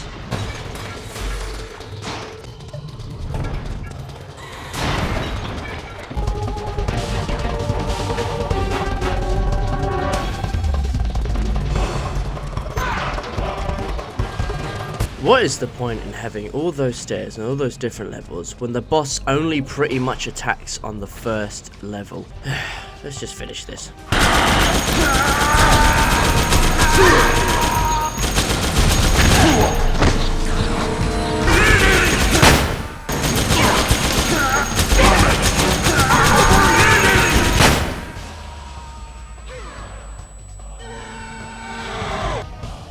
So I beat her and she has a little moment.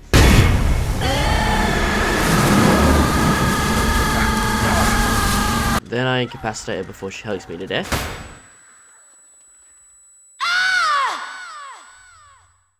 She has a little nap, then I get my reward, which is the most dullest reward from the dullest boss fight. Very befitting. Let's see what Drebin's got to say about this one's life. Way to bring that bird down, Snake. Drebin. Apparently she lived in Arcade. According to Drebin and the Metal Gear universe, Arcade hasn't seen peace for ages, and she was a refugee, but then was captured and became a prisoner with several other children her age. The soldiers would beat them senseless and leave them starving and thirsty for days, until one day the soldiers left, leaving the children locked up to die. Some had up until that point, but she was still alive. Eventually the ravens from the sky started pecking them, killing each child, but when it came to her, a huge amount of God, why do I even care about this? It was an awful boss fight. I couldn't care less about this person's reasons, why she became an angry bird. Look, she got herself freed, then found the soldiers, killed them, the rest is history. Moving on. I meet back with Eva and we head down to the river where the rendezvous with Big Boss' actual corpse will be, as all the vans were decoys and...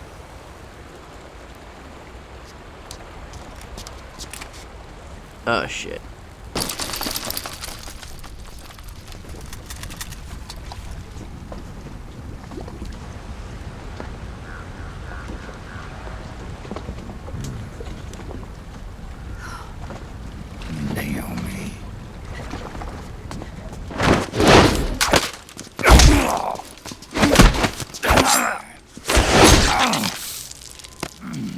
Yeah, Snake gets his ass handed to him.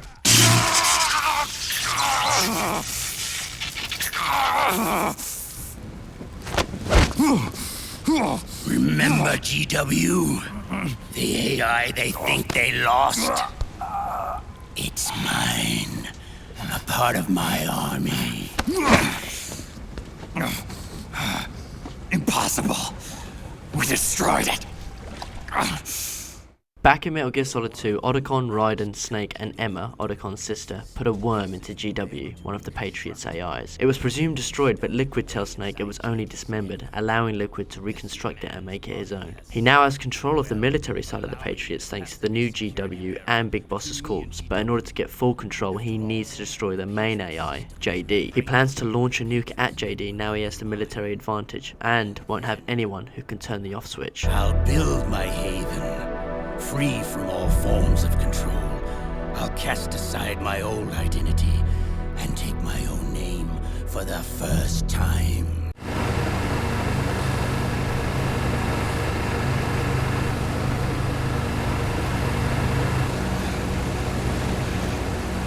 Anyway, Mero shows up with the American army and PMCs under the Patriots' control. So, pretty much everyone. Hold it right there, Liquid!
Holy shit, this scene is awesome.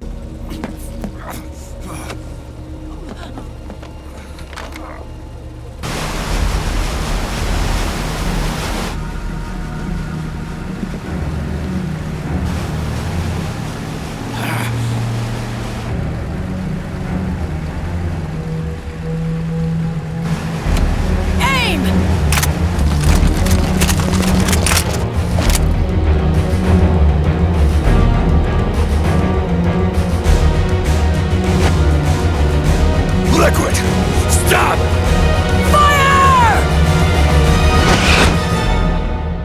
It's a bit anticlimactic. I mean, all this for a guy who thinks he has the Force.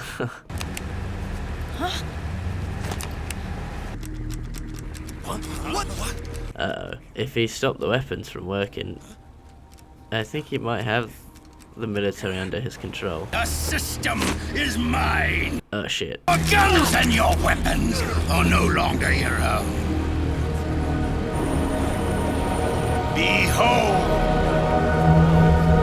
Guns of the Patriots! This is awesome. I love how he can just freaking shut everything down looking like he's got the Force. That's mad, man. Holy shit. Bang! Bang!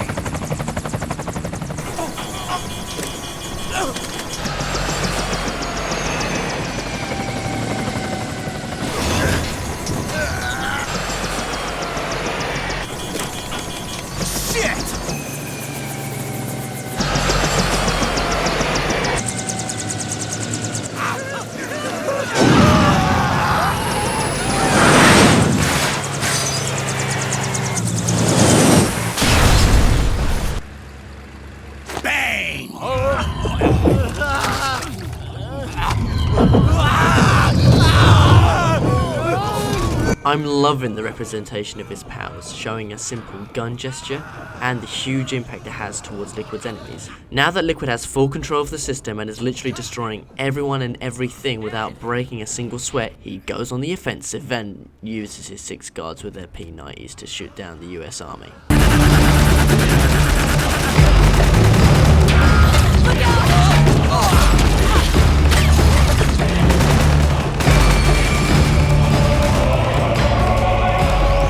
What is it with this game and using this basic gun? It does so much damage, I just don't understand how. All in all, I did like the cutscene, and I really like the representation of how Liquid can use his hand gestures to simulate an actual gun, but some of it was just so ridiculous. P90! Anyway, Vamp throws Big Boss's corpse into the fire as they don't need it anymore. For some reason, Big Mama stands in the fire. I just... Why? Yeah, she loved Big Boss, but what's standing in the fire with him gonna do? Anyway, Snake turns into Harvey Dent. So long, Snake.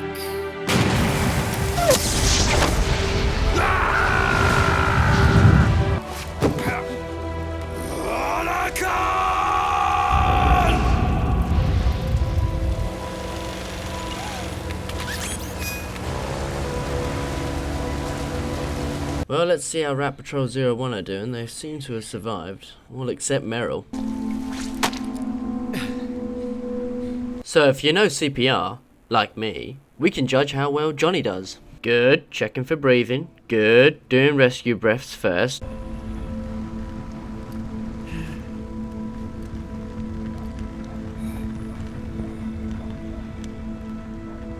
No, Johnny, no. It's 5 rescue breaths first on a suspected drowning, not 2. That's for a sudden collapse.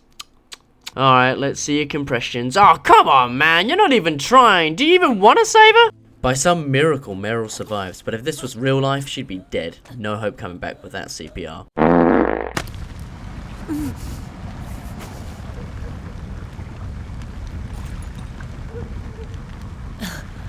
Thank you.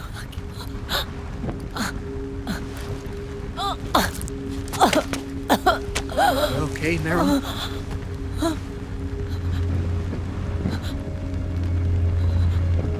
Hey, if it's all right, call me Johnny.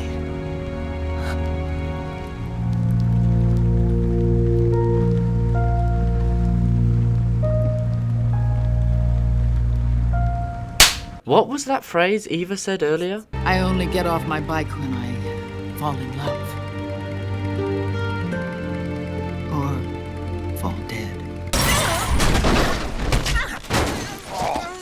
Well, for one thing, she's not in love. She's certainly not on her bike still, so does that mean...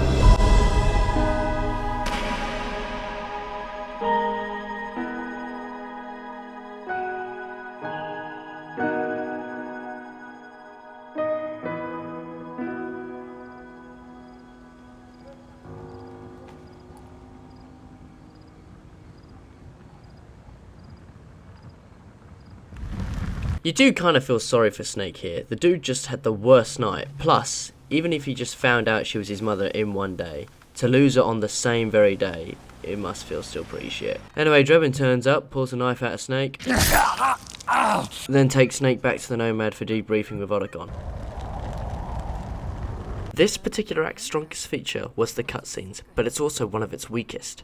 A game shouldn't have the cutscenes as its primary focus. It's the gameplay that needs the front seat at the end of the day. But you obviously need, in some games, especially in this one's case, a good story. Otherwise the gameplay has little point. Overall, I didn't dread this level, but I am glad it is over and done with for this video, to say the least. Yes, there was a shed load of exposition, but I enjoyed learning about all the facts and explaining it nonetheless. Okay, to put it bluntly, I've never particularly enjoyed this act. It's definitely my least favourite, in which I'll be rating a 6 out of 10, and that's being generous. Let's look at some of the good points. Cutscenes were awesome, brilliant story development, the location was really good, and a brilliant cliffhanger ending. The negatives were classic follow NPC quest for half the entire act, I'm not a fan. Awful boss fight, awful boss, poor shooting sequence, lack of gameplay time.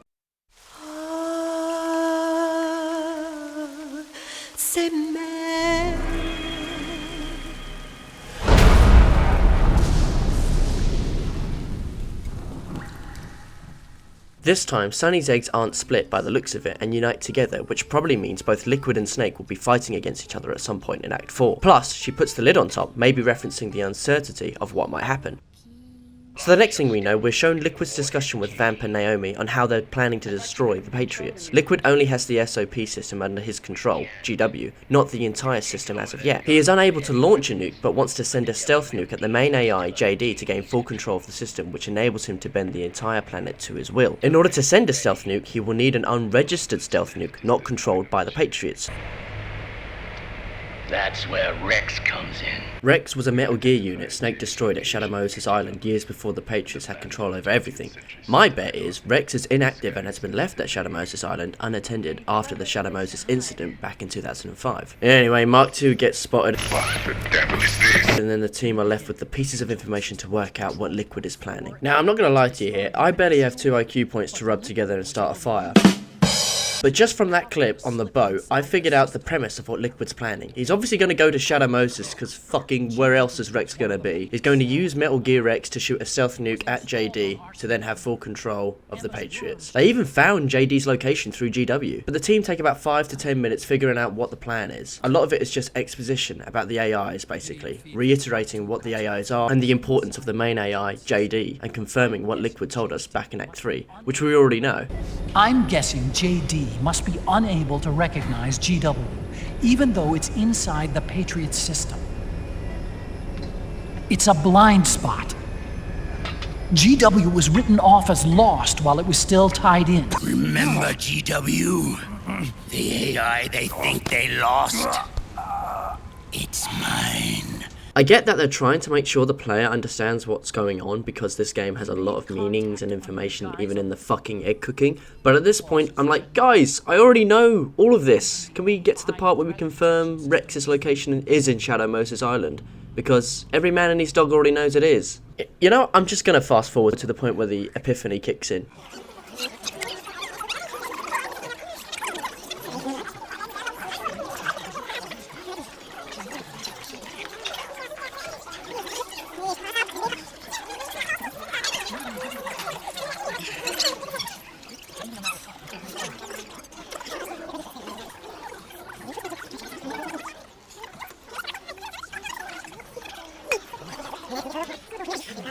Shadow Moses. There we go. The U.S. military's systems are all in Liquid's hands now.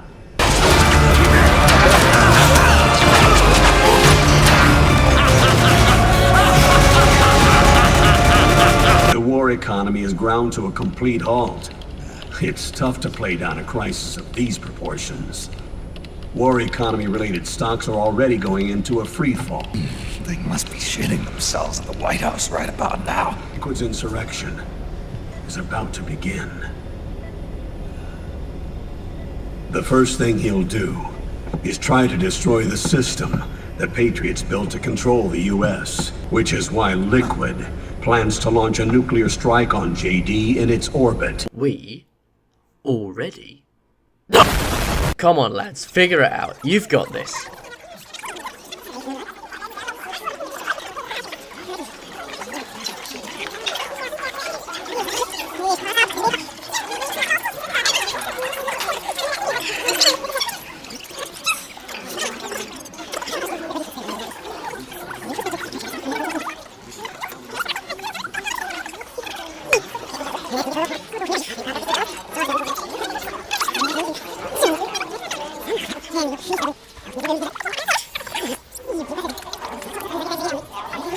He's going to use Rex.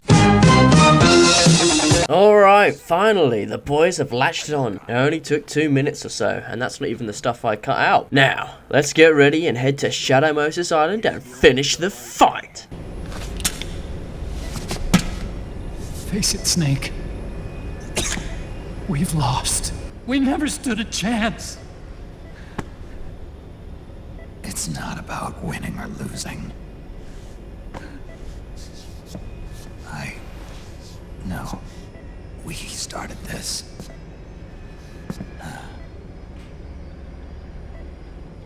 And it's our duty to finish it. Anyway, Snake shows off his Harvey Dent look to Raiden, I guess to explain he has a future and shouldn't throw it away, and Raiden's all like, I have no family! This is actually a decent scene. Made me feel for Raiden. I mean, he was a child soldier under the command of Solidus. All he knows is combat, but my guy needs to chill, get some of that rest. Next thing you know, we get a Star Trek video call from Mei Ling, who is in charge of a battleship, confirming to everyone that Liquid is headed to Shadow Moses Island, where Rex is. Thanks, Mei Ling, for that confirmation, although we might need another one soon just in case we forget. I actually like this mission briefing. It's the best one out of all the acts so far. Just some of it's just stupid. You're either sitting there going, I know all of this, please get to the point, or you're sitting there going, I haven't got a single pig-ass cream soda idea what the heck is going on.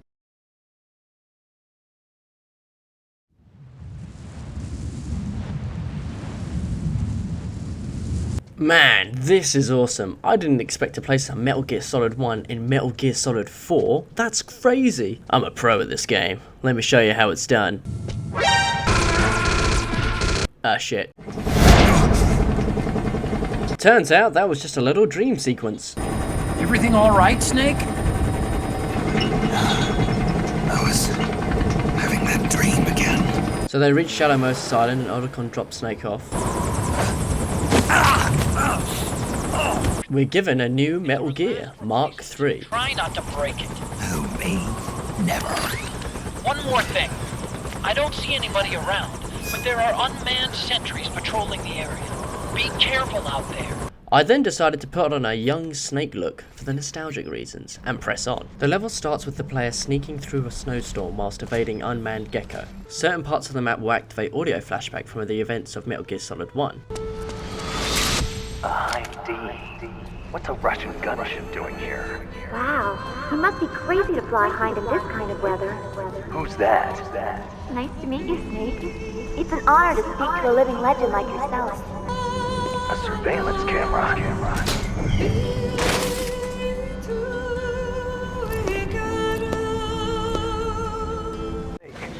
This is McDonald Miller. Campbell told me about the situation here. I thought I might be of some use. There's no one I'd rather have in a foxhole than you. Well, I know. Could you be Snake? Are you Solid Snake? Legendary Solid Snake? You? Don't worry. You'll land back on them once you meet me. The reality is no match for legend, I'm afraid. I unlocked the cargo door for you. Where are you? Where I see ya. Back in Metal Gear Solid 1, you had to have different keycards to get into different rooms depending on the areas of the facility you were at. Luckily, they haven't implemented that feature into this game. That was really annoying. Even the game developers subtly pointed out some of their previous decisions were actually stupid. Otacon, last time around we had a few complications and wound up going through the commander's office in the basement. That's right. I remember now. But there's no need to go all the way down there this time, right? The back door takes us straight where we need to go.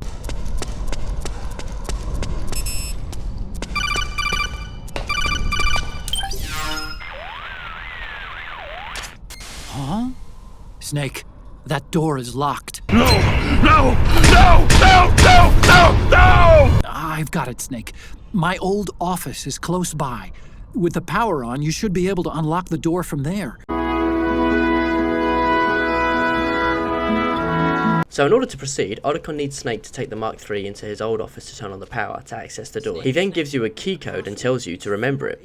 Okay. Also, on the way up, in the elevator, you get the same interaction screen as you did in Metal Gear Solid 1. I like how they're implementing a lot of the references from Metal Gear Solid 1, which I suppose is to be expected, but still, bravo guys, I'm impressed. When we reach the top, we get another flashback. This time, it's a bit more brutal.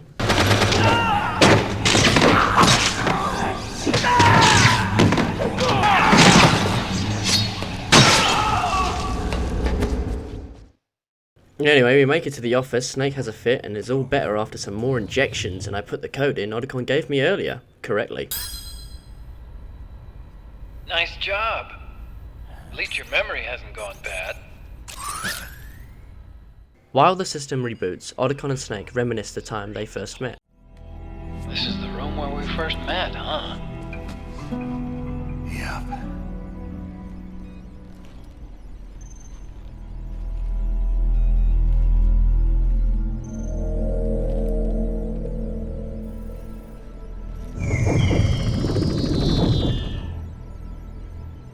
It's not conjuring up any unpleasant memories, is it?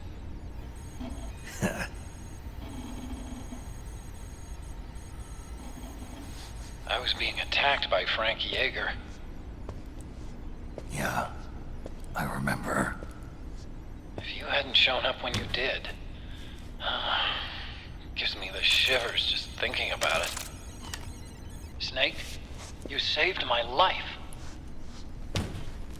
Naomi hated them for what they did to Frank's body. But it was me that crippled him in the first place. She must have hated me too. Then they both talk about Naomi and how they shouldn't have trusted her, and what her motive was. So what? What did she do to us? You forgot already? She betrayed you. She stole your blood.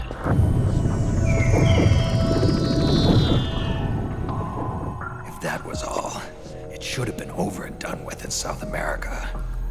Why'd she join us afterward? Well, She has us come rescue her, and then she turns around and goes straight back to Liquid. Why would she do that? Maybe for some helicopter sex?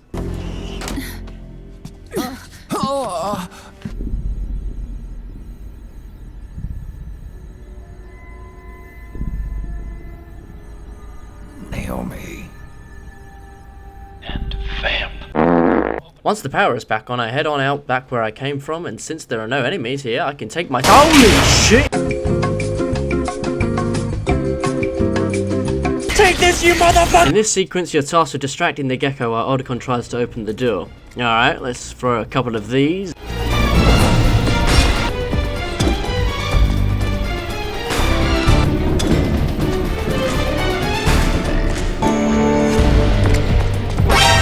Oh shit! Okay, Snake, it's open now. Run! That was awesome. I've never been one for quest designs where you have to protect an NPC, but that was fun. Usually with these quest designs you have to kill waves of enemies, but this time you couldn't kill the enemy, but you could incapacitate it and piss it off, and I did it marvellously. Alright, so I move on to the next area where I'm introduced to my next boss fight with Crying Wolf. I actually really like this boss battle. It's got a large area to play in, giving plenty of options to the player, but in this case I decided to go under the truck and snipe Crying Wolf.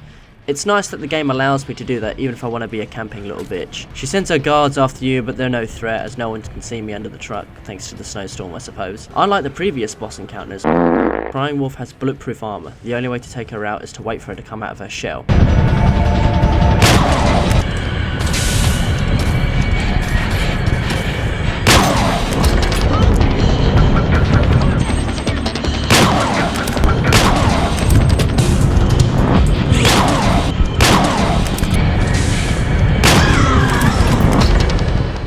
She drops out of her armor and cries even louder than before, then I flashbang and tranquilize the fuck out of her. Now she's dealt with, let's check out the reward. Holy shit, this is what I'm talking about, a railgun, hell yeah. Drebin unlocks the gun on the house and begins his bedtime story about Crying Wolf. Time for another bedtime story, Snake. This one's about Crying Wolf. She was brought up in Africa where apparently, according to Drebin, nations across the continent have been tearing themselves apart for years. One day an armed rival faction attacked her village. She managed to escape, taking her baby brother with her. Soon after, she stumbled upon an enemy unit and she hid in an abandoned shack. As the unit were walking past the shack, her baby brother started to cry. If the soldiers found her, they'd kill them both. So she put her hand over her brother's mouth to stop the noise. Once the soldiers went by, she took her hand away. Her brother wasn't crying anymore. He wasn't breathing. They say wolves eat their own pups when they die. Later on, she was found and brought to a government-run refugee camp with her brother's corpse rotting away in her arms. The event had so much trauma towards her, every night she was tormented by the cries of babies. She began to have visions of a wolf howling and crying like her brother did that day. At the refugee camp, when everyone was asleep, she saw the wolf go into each tent, killing all the children, including the babies. She tried to stop the wolf, but she was powerless to resist. Of course, there was never any wolf in that camp. She was the one who killed those babies. Snake, fighting with you made Wolf finally accept what she'd done. She was cleansed by you. You ought to be proud. 3 down, 1 to go. All that's left is Mantis. But you should know, Snake, she's been controlling all the other beasts. She's the beast of beasts. Don't let her get her hooks in you. I won't. See you around, Snake. I loved that boss fight. The environment, setting, tone, playable area. The fight itself was decent. You had to take your time and use precision. And I like how it references the original Sniper Wolf boss fight. Speaking of Sniper Wolf. Welcome home, Wolf.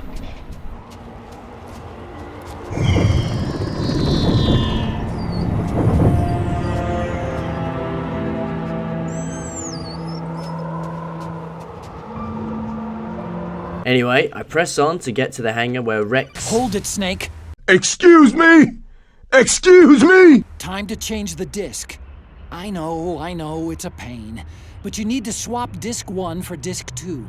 You see the disc labeled 2? Fucking what? Oh, wait. We're on PlayStation 3. It's a Blu-ray disc. Dual layered, too. No need to swap. Jesus Christ, I haven't seen this much fourth wall breaking since I played Metal Gear Solid 1. Ironic. I sneak through the warehouses filled with unmanned gecko and scouts. Can we take a minute here to appreciate the soundtrack for this level?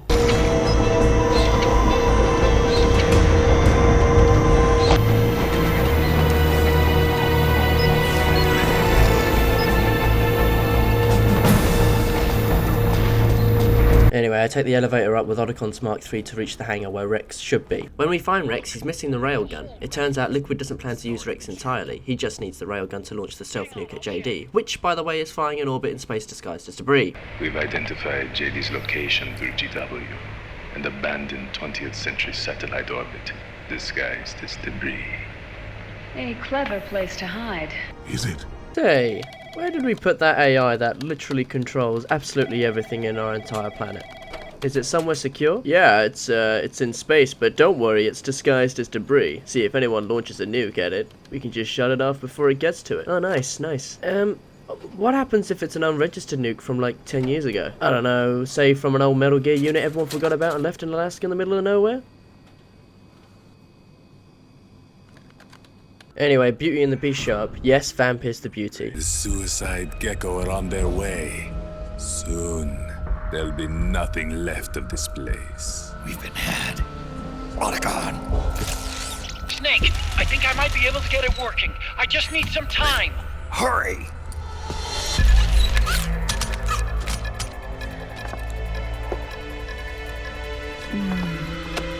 I'll leave the rest to you. Naomi!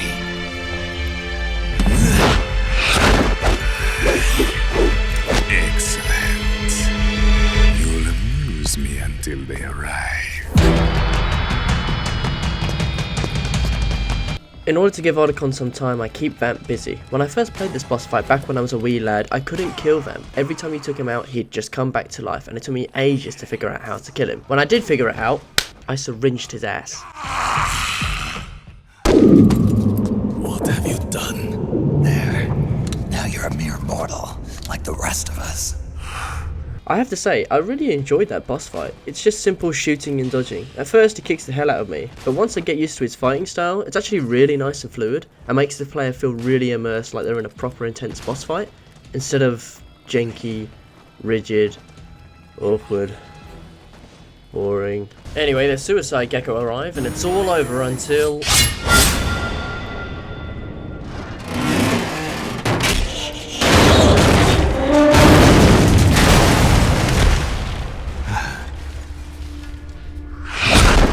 God damn it, Raiden, it's good to see you. Snake, sorry to have kept you all waiting. Vamp seduces Raiden. Kill me. While those two fight on top of Metal Gear Rex, another reference to Metal Gear Solid 1, I get to use my railgun and take out some unmanned Suicide Gecko. I really like that they've turned this section into a split screen. It's awesome. Granted, it's hard to focus on what's going on if you're focusing on one screen more than the other, but it's nice to peek and see it, rather than just see absolutely nothing, or worse, have another 10-minute cutscene of them two fighting again like in Act 2. Alright, let's kick some ass!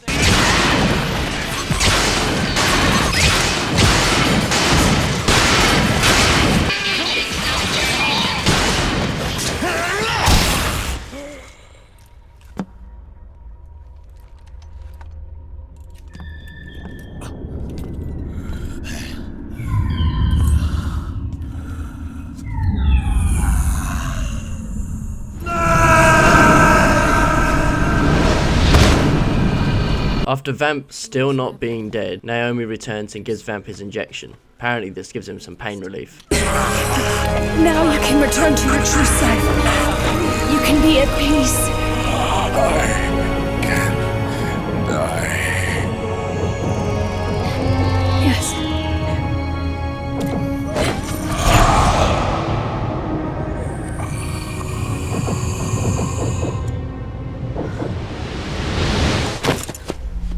Perfect ending to Vamp's character, he's finally dead. Then Naomi does the unthinkable. What are you saying? Goodbye. Don't!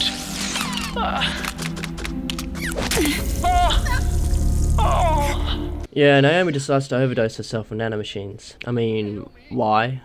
Why is she deciding to kill herself now? She could be essential in helping mankind be free from Liquid and potentially from the Patriots.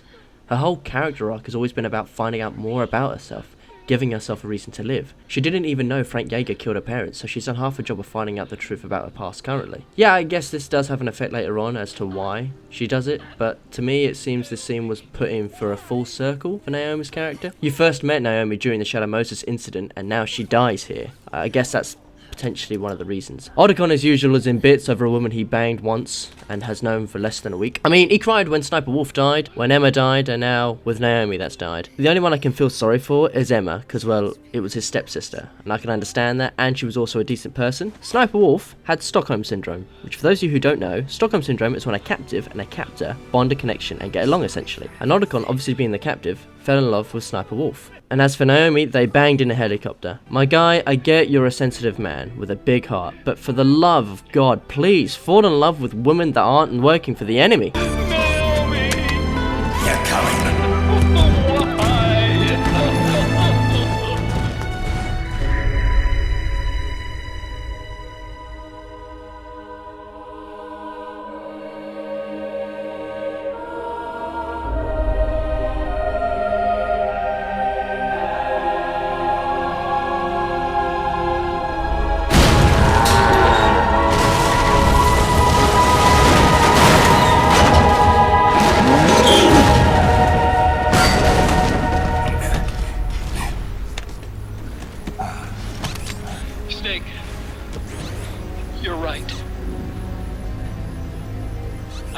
lost everything yet.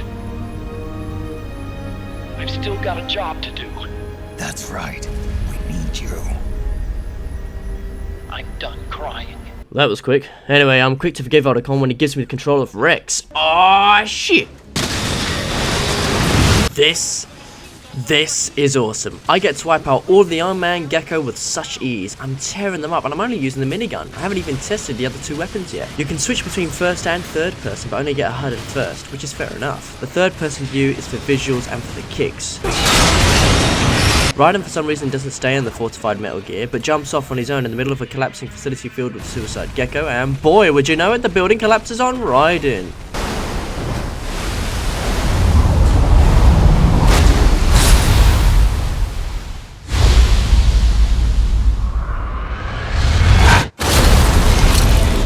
Holy shit, is that what I think it is? Is that Ray? Yeah, quick reminder here. At the end of Metal Gear Solid 2, Liquid escaped with Ray. Liquid! Stop this thing!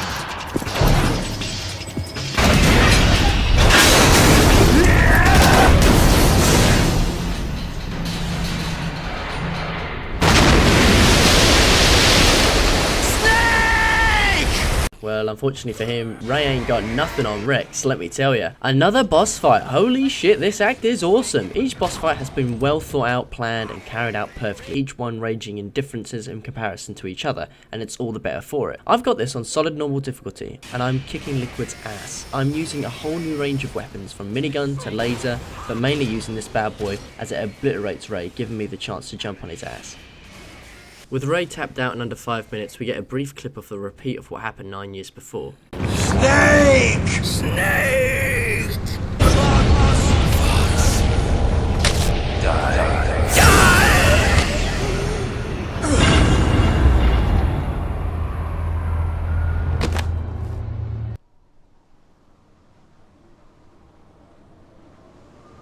Think again. Could you imagine if they left it there? I'm sorry, Liquid, my man. You were not fooling anyone. Except Snake. What the fuck was that? Why did you just salmon dive out of it? Could you not have climbed out of it like a normal fucking human being? Brilliant. Now he can't shoot Liquid, and has a limp. Jesus, Snake, you're making this harder for no reason. Anyway, Liquid's main base, which is a huge ship, appears out of nowhere, to which he stole from the Patriots and renamed it Outer Haven, in reference to Big Boss, obviously. While that's going on, Raiden cuts off his arm to break free from the rubble he could have easily missed if he stayed in the Metal Gear Rex. And just before Liquid runs over Snake, the ship all of a sudden stops, like it's being held back by a huge ton of weight.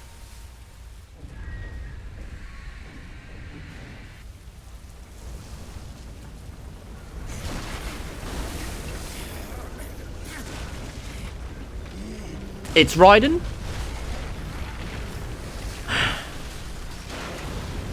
I can't fucking believe it. You're telling me this huge ship can destroy a layered concrete structure with ease, but when it comes to a one-armed man with white blood and nanomachines puts his weight against it, stops a 17 million metric ton ship. Is that what's happening right now? Hey, can you pass me that real quick? Thanks. Oh wait, it gets better. To add even more resistance against a 17 million metric ton ship, Raiden puts a sword in his foot. Yeah, that'll hold the ship. Snake! Hurry!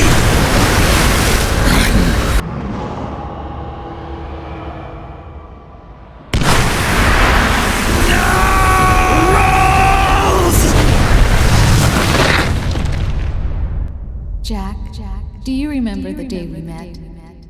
Yeah, it was in front of Federal Hall. There were all these tourists around you. They were asking me which building it was that King Kong was climbing in the movie. I said it was probably the Chrysler Building. And then you showed up and started mouthing off. You were like, no, it's the Empire State. I said the Chrysler Building was in Godzilla. We started arguing, and I forgot all about the tourists. The next thing we knew, the tourists had gone away. And a week later, I found you again by coincidence out in the base corridor. An amazing coincidence. That night, we went up to the top of the Empire State Building. It was so beautiful. I didn't care anymore who was right. And that was our first date. We watched King Kong in your apartment a bunch of times that night. Didn't sleep till morning.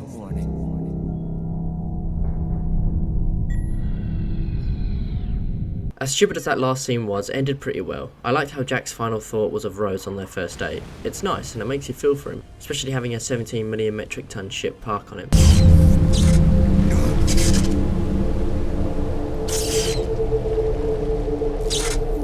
My guy Snake is not looking too good. He's bleeding from his scalp, dislocated shoulder, broken leg, and to top it all off,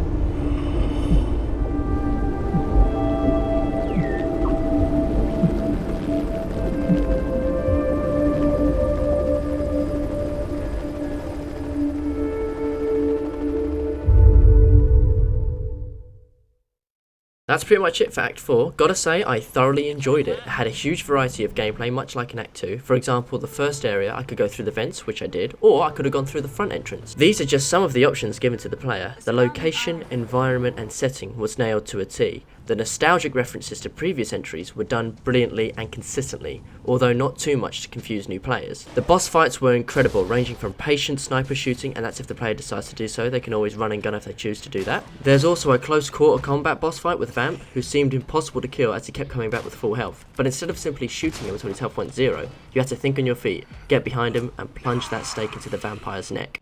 The last boss fight was awesome and really fun. However, it was over too quickly, but you did get to have a shooting sequence beforehand, which was awesome as well. So much of this act was actually really good, even with some baffling decisions made, especially at the start. But otherwise, all in all, a pleasure to play, which is why I'm giving this bad boy a 9 out of 10. Variety of gameplay scenarios was decent, environment, location, setting and tone, overwhelming sense of immersion, fantastic boss fights, variety of fighting styles, story development exceeded exponentially, best cliffhanger ending so far, Raiden's inclusion timed perfectly, nostalgia was struck and struck hard, gameplay time was finally a decent amount of time in comparison to previous acts, however, had too much exposition, especially at the start. Stupid moments such as Raiden leaving Rex to get a building collapsed onto him, also Raiden holding a ship back that way 17 million metric tons. All in all though, it was a brilliant act.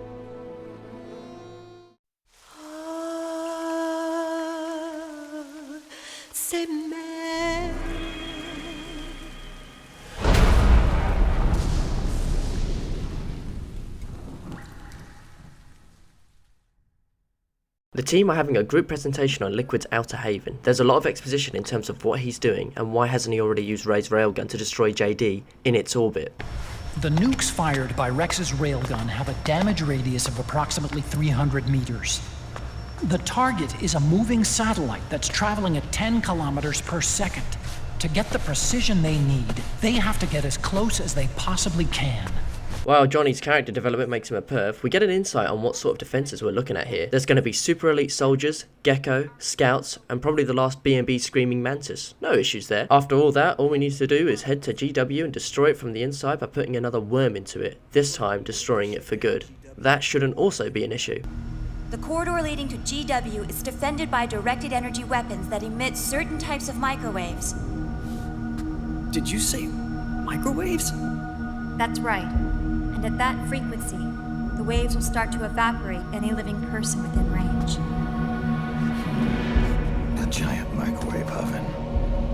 You'd have to have a death wish to go in there. Sounds like the perfect job for me. I've missed this act. I like the way the mission briefing was just your average assault planning presentation, then all of a sudden... Boy, that escalated quickly. Then we learn Naomi gave all the information about Outer Haven to Otacon, as well as getting Sunny to help her with the worm they're going to use to destroy GW. Naomi was struggling with it and left Sunny to finish its development. The same Sunny that can't cook eggs. Brilliant. Let's take a look at Snake and see how he's doing.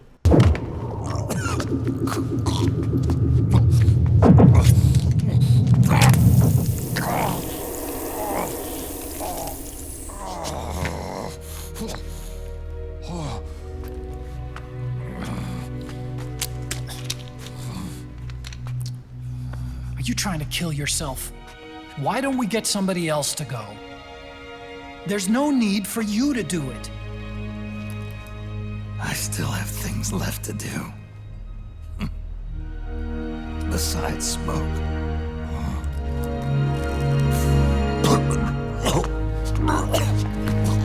Otacon, why don't you jump off the ship with me? I don't think so. I've still got things to do myself. And I don't even smoke. Anyway, shit moves into 5th gear and the team get ready for the attack.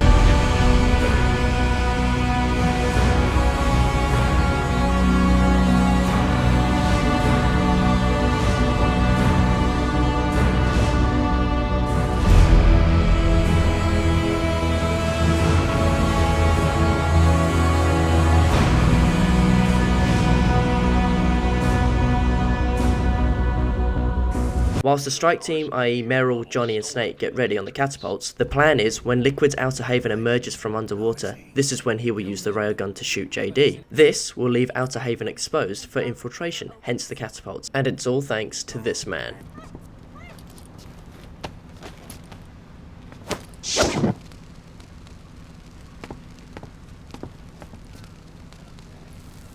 Enjoy it. Could be your last.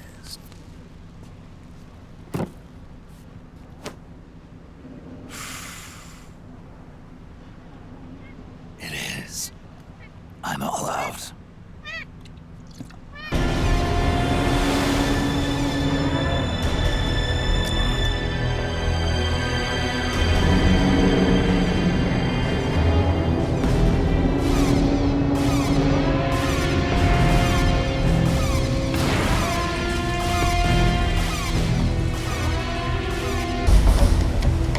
Let's finish it, Snake. Let this be our last battle. If we're responsible for Liquid's sins, then the onus is ours to bear. Right.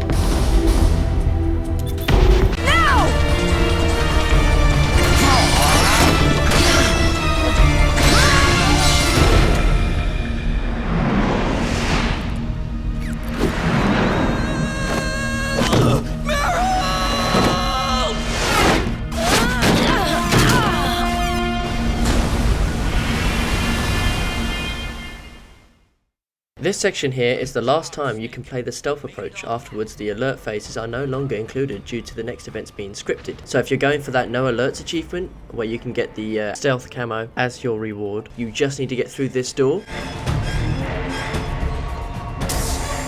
And you've actually done it. You don't have to do the rest of the level worrying about it anymore. Not too bad. Once I make it through, I find Meryl incapacitated. Then it turns out she's being controlled by Screaming Mantis.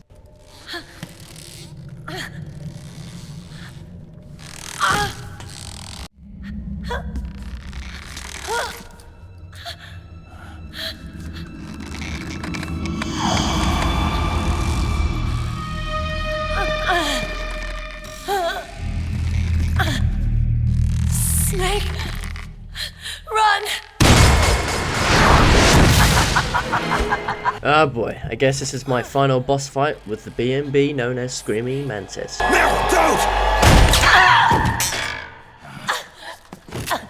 This boss fight was actually quite hard when I first played it, because I kind of forgot I had to inject myself in order to stop Mantis's control over me. Then you have to shoot the dolls around her until they drop.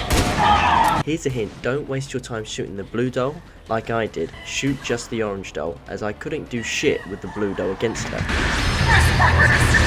Anyway, once I get the orange doll, which fell to the ground, I give her a taste of her own medicine.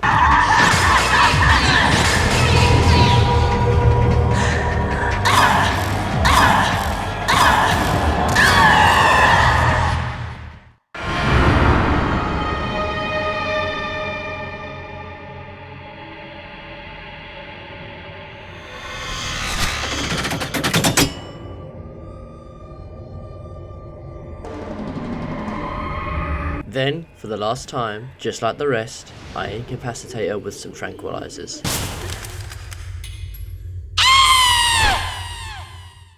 For those of you who have played Metal Gear Solid 1, what you're about to see was a game changer back in 1998 and spooked a lot of folks out. Doesn't really have the same effect now, which is sort of the point.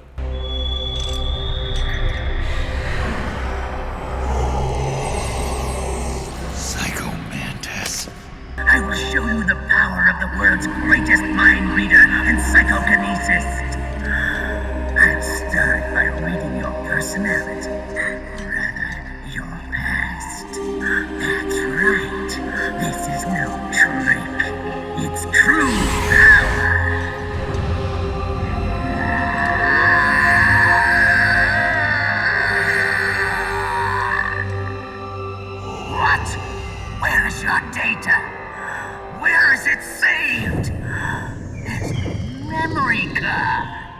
Dan, your skills have improved, or rather, your hardware. How about this, then? Witness my psychokinesis. Put your controller on the floor. Put it down as flat as you can. That's good. Now, I will move your controller by the power of my will alone.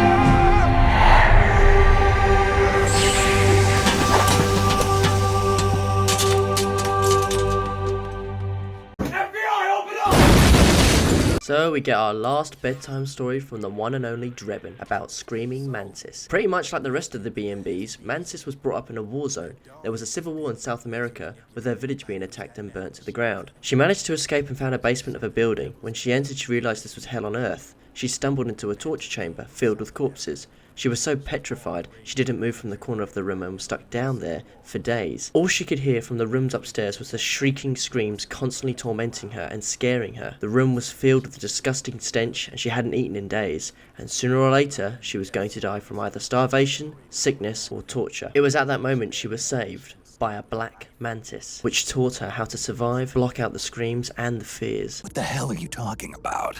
I'm saying, Snake, that when she couldn't stand the hunger any longer, she started feeding on the corpses. But only the male ones. There was no mantis, of course. It was all a hallucination. She eventually escaped, but the screams from the building came flooding back, and there was no mantis this time to block them out. The only way to block them out in her mind was to scream constantly herself. When she was found, they ripped out her psyche with drugs and hypnosis, and implanted the persona of Psycho Mantis. This was the first stage of her transformation into Screaming Mantis. But he was the one controlling all of the BMPs, not her. Screaming Mantis was just another puppet. But it's over now. You freed Mantis from that dark nightmare. The last of them beasts. You got it, pal. Well, I'm done playing storyteller for a while. Now get going. GW's waiting. And this time, you get to make up the ending. That was a pretty decent boss fight. Not my favourite, but I liked how, like in Vamp's boss fight, you had to think about how to take out your enemy, which is the case in this boss fight also, rather than just shoot them until their health drops, because doing that sort of boss fight 6 to 7 times in a row would get repetitive and boring. I also got the Psycho Mantis style, so I can manipulate anyone with nanomachines. Be really nice to use in New Game Plus. Anyway, I checked to see how Meryl's doing, and she's telling me to go on to GW without her, while she holds off Liquid's guards. This scene, although not one of my favourites from Meryl, I completely forgot about, and it's so good. I really do feel for Meryl and Snake. I feel like if things played out differently, their future could have been together. But this is the point, they're not meant to be together. But they can at least look out for each other. Go on without me. This time, I'll protect you. Go. Destroy DW while there's still time. While I'm still alive. Meryl.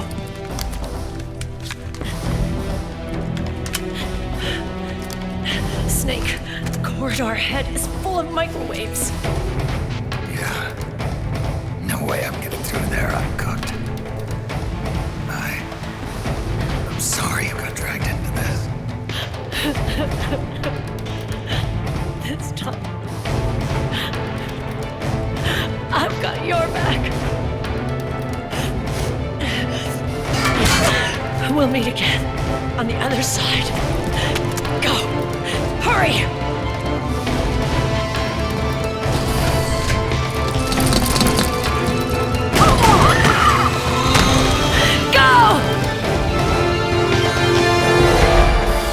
The build-up of this level gives me goosebumps. The level of music, the choice of music, the tension, using audio flashbacks to tell the player what Snake's thinking on the way to his certain death. He realises what's at stake. He wants to put an end to all of this and save as many lives as he can. Enough is enough, Snake. You can't take any more of this. It's not about winning or losing. Tons of dying men enforce attention like deep pond where words are spent. They are seldom cited. Why don't we get somebody else? I've got nothing to lose. You were the lightning in that rain. I can still shine through the darkness. Go! Hurry! We'll meet again on the other side. Time to do your duty. Failure will spell doom for the human race. Go! With Meryl struggling on her own, Damn it! I can't protect anyone! she gets some help from Johnny! Whilst all the fighting goes on, since they're probably going to die, Johnny uses the time to tell Meryl how he really feels about her. I've always loved you. Ever since Shadow Moses, when I first laid eyes on you. Meryl, marry me. You've got a hell of a sense of timing. That's pretty cool. Even though Johnny is not the best character, it's nice they've implemented that into his character arc. Pretty out there, but I guess it could work. Anyway, Meryl rejects Johnny's awful timing of proposal because she likes doing things her way. Johnny. Marry me. Huh? I'll say it again. Marry me. Okay! Sure. It'd be my pleasure. We get back to Snake and see he's in a bit of a sticky situation.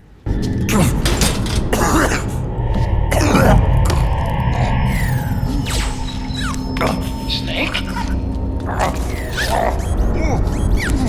Snake!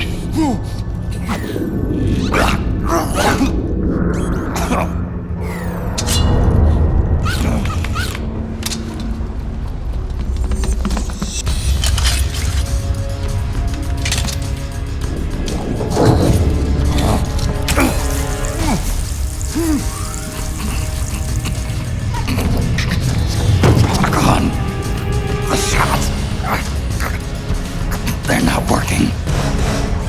Come on! Get up! On your feet, Snake!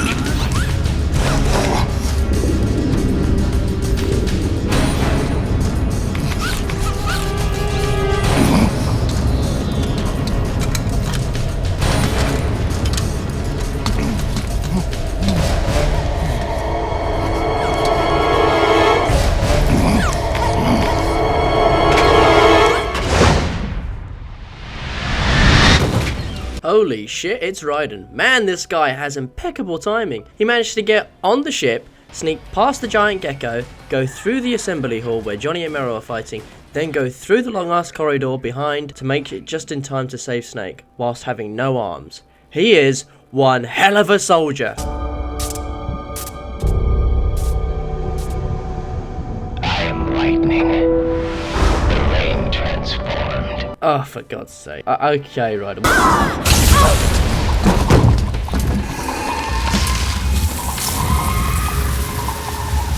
Whatever you say, man.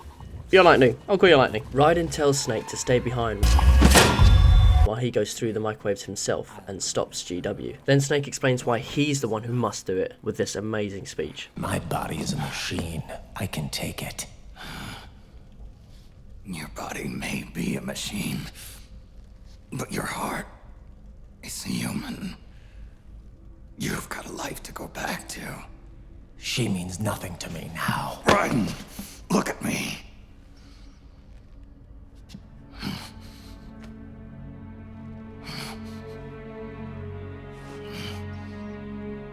You still have your youth. Don't waste it. You can start over. From here on, this is my fight. We tore the world apart. Made your life a living hell.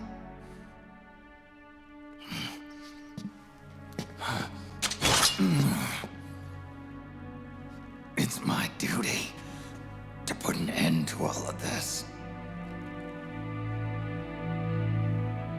All right. I'll make sure they don't get through.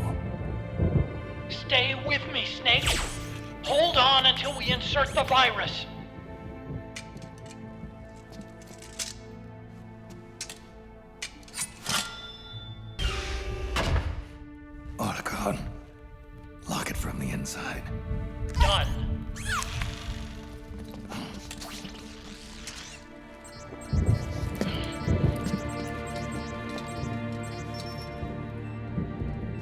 you.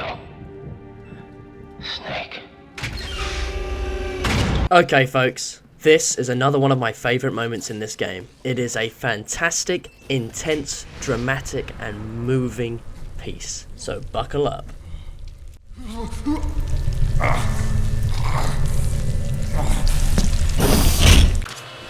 Snake, that place is saturated with microwaves. The longer you stay in there, the greater damage you'll take. Get through there as quickly as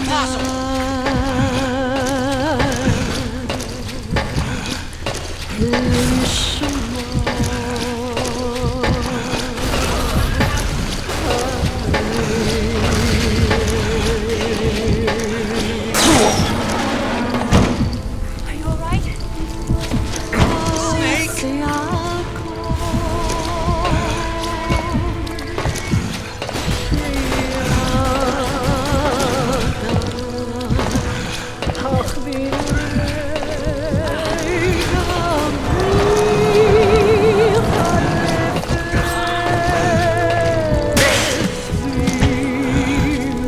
Get up, Snake!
Wow, that was amazing. That part of the game doesn't get spoken about enough. I love coming back to this game, and this part of it. I felt the whole journey from the very first Metal Gear game all the way through till now. Like, this is what it's all been for. This is how important this mission is for humanity. Will Snake's journey end here? Will Meryl and Johnny manage to survive? And will Raiden be able to hold off the elite guards? When I first ever played that part of the mission, it got to the part when Snake starts crawling. Yeah, that's me smashing the triangle bar. But back when it was my first playthrough, my older brother was watching me play, and he was like, "What are you doing? Just press it!" "I'm trying!" "Give it here!" "Come on, crawl!" That is how intense that scene can be, especially the first time around. It's a good thing they've split it into 2 screens again, much like with Vamp and Raiden. It helps with the tension and gives the player an idea on what's at stake, and time's running out. GW needs to be destroyed now or never. Anyway, it's a good thing Snake managed to survive, and to be fair to him, he's in better shape.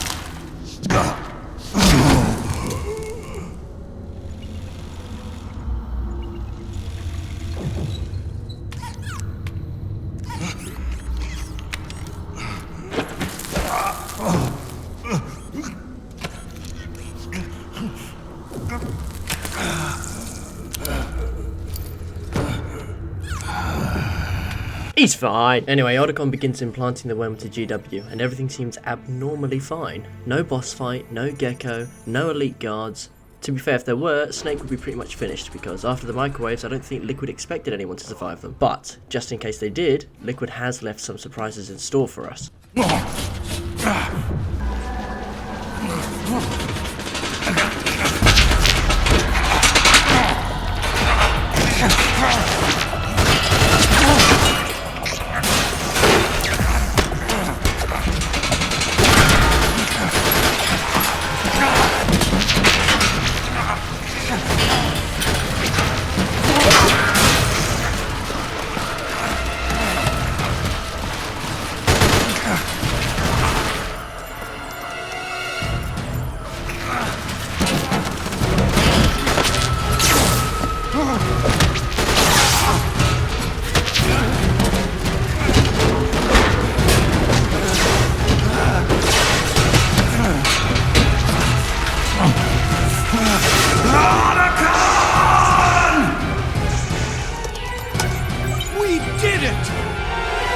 Now that the SOP system has been destroyed, i.e. GW, all of Liquid's soldiers, weapons and gear will be disconnected from the system and nanomachine support.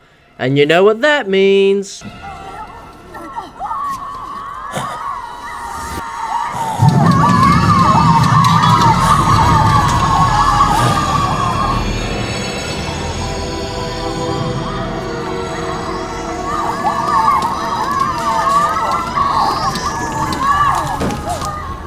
It's over.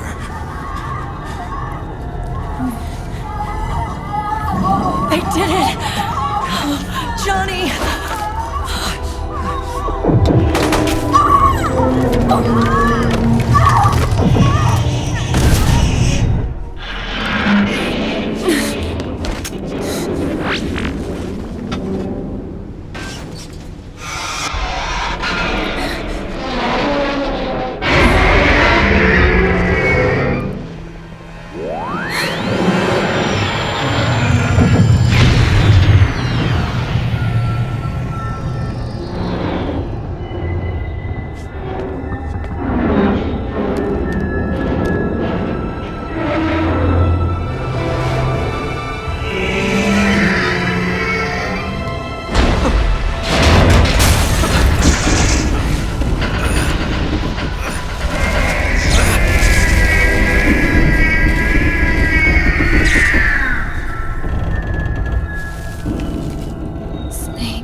With the worm destroying GW, the Patriots have managed to stop Liquid thanks to Otacon and Snake, and JD is safe. Or is it?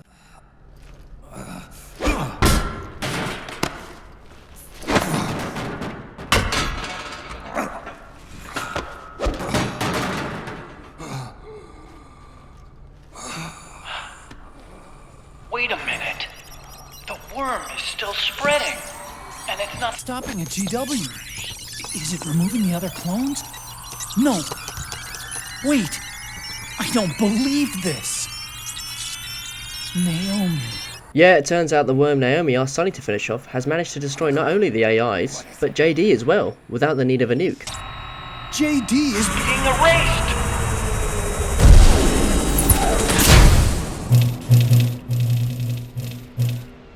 It was all possible because of Naomi. She left a video behind if Snake and Otacon managed to reach this point and destroy GW by inserting the worm to tell them both what the worm will do. The worm is using GW as a conduit to reach and effectively destroy all the other core AIs along with JD, wiping out the Patriots entirely. But remember, without the Patriots, there is no control, society, information control, or structure. So without a substitute, the world will almost certainly slip into chaos. Naomi has also considered this. She explains with the help she got from Sunny, which was significant, as Sunny created an anti-Fox die called Fox Alive.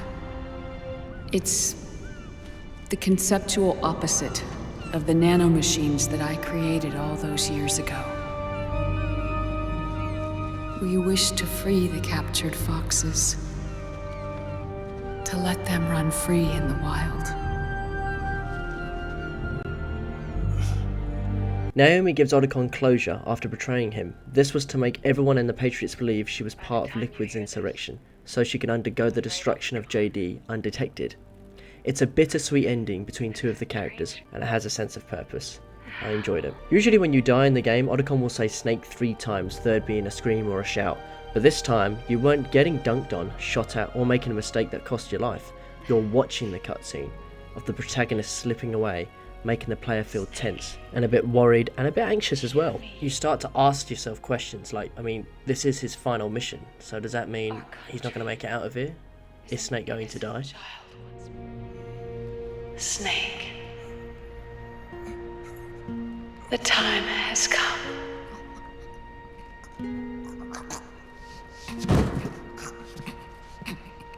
You've earned your rest.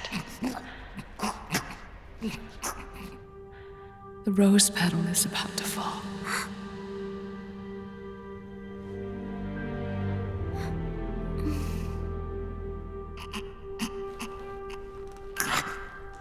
Snake? Snake! Snake! Luckily, Snake managed to survive. When we are brought to the surface, Otacon arrives and gets help. I'll get a medic.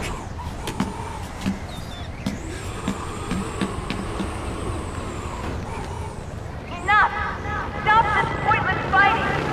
This is no war! While he's gone, who do we see walking towards us?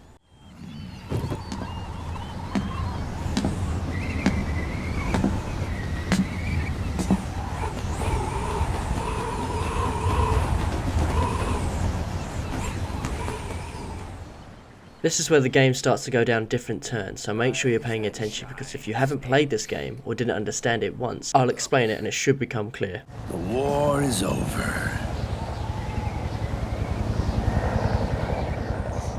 Why? You could have stopped us.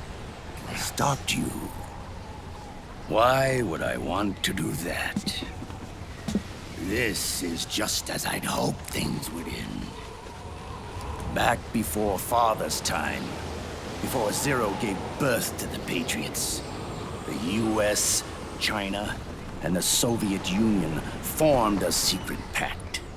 Liquid basically goes on about the philosophers, which, remember, were a group of powerful people from all different power countries across the globe that supported one another for the good of mankind during the First and Second World War, to which, after they died out and splintered, Zero gave birth to the new power group called the Patriots, and used the philosophers' legacy to fund his needs and wants, to create and shape the new world to his will. Without going into too much detail or repeating what I've already said in the past, Big Boss didn't want to be controlled, neither did Solidus and Liquid. They all wanted one thing: to destroy the Patriots and live in a world of freedom, to have their own liberty. Snake, time and time again, stopped all three without realising they just wanted to be free. The way they went about it was dangerous, yeah, and inhuman, but what other way was there? Snake has done what all three couldn't and destroyed the Patriots' control over humanity without even realising it. Of course with the help of Otacon, Sunny, Naomi and Emma, Otacon's stepsister, because without her, the one wouldn't have been made in the first place. Liquid and Snake have one last battle, one last fight in CQC, and this is the last time the player will experience gameplay in the story. Afterwards, it's just cutscenes. So let's give it all we've got.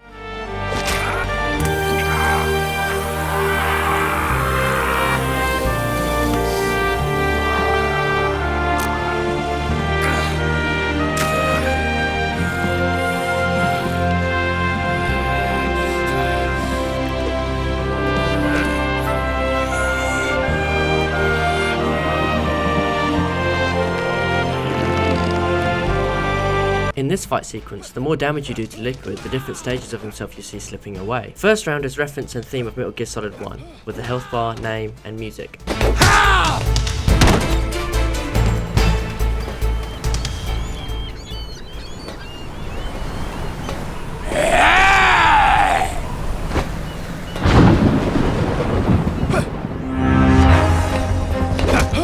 The second round is Metal Gear Solid 2, and the pattern continues until you reach the fourth and final round of Metal Gear Solid 4.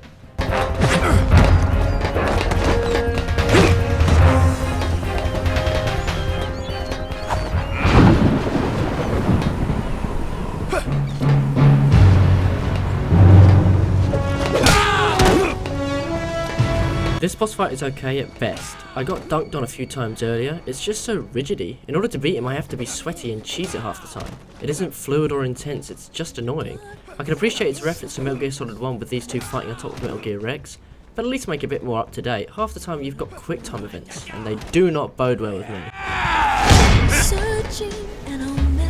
Take that! A trial to survive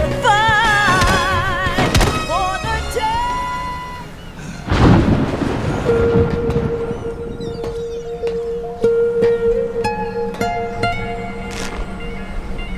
It's not over yet.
With Liquid defeated, he tells Snake his final words, which for some players will find game-changing, others won't think much of it.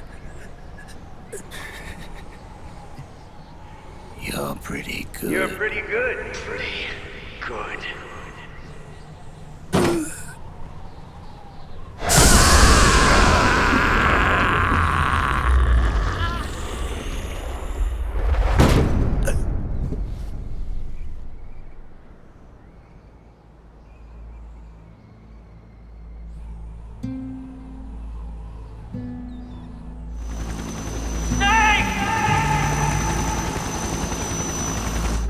Otacon explains how the worm not only destroyed JD and the Patriots as a whole, but came up with a brand new scheme for humanity and structure, to avoid chaos and collapse of society as we know it.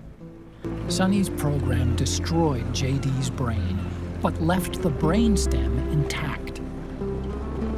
She analyzed Naomi's black box and separated the Patriots' control system from the vital lifelines of society.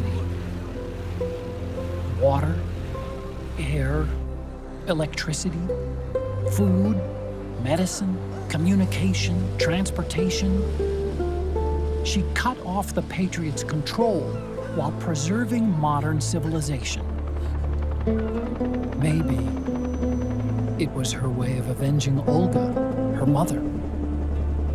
Or maybe she wanted to shape the future into her own ideal image. Or maybe it was just one big defragmentation. Fox alive. The AI is truly a living thing. The Patriots' reign has crumbled away. And still, our civilization, a civilization that has thrived on war since the dawn of time, lives on. I wonder if we did the right thing. Naomi. What did we lose? What did we save?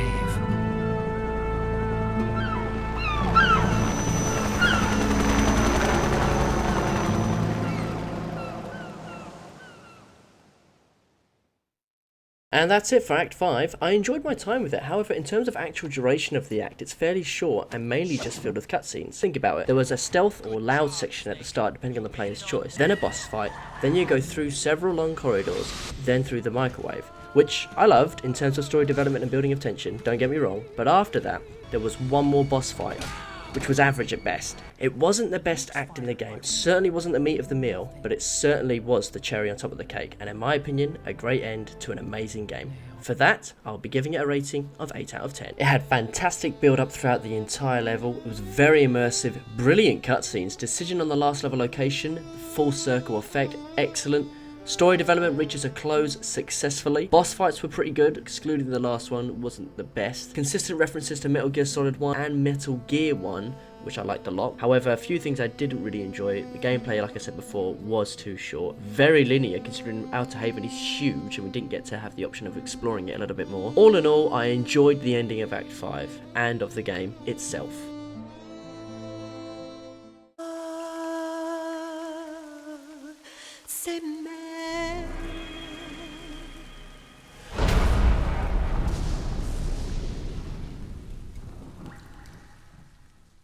As Liquid said earlier, the war is over. Now we get to witness Meryl and Johnny's wedding. Gotta say, the venue is an interesting choice, but doesn't surprise me. As Meryl gets ready, her distant father walks in.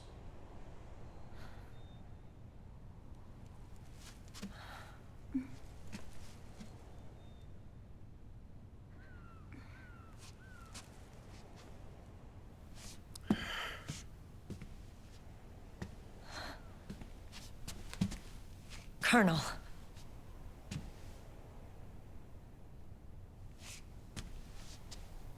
What the fuck?! Where the hell did she pull that out? Jesus! You're going to walk me down the aisle. That's one hell of a way of asking. Anyway, the ceremony seems to be going well, then Drebin shows up and provides some flowers. A shower of flowers, compliments of Drebin. Where's Snake? Who knows? That guy always keeps you waiting.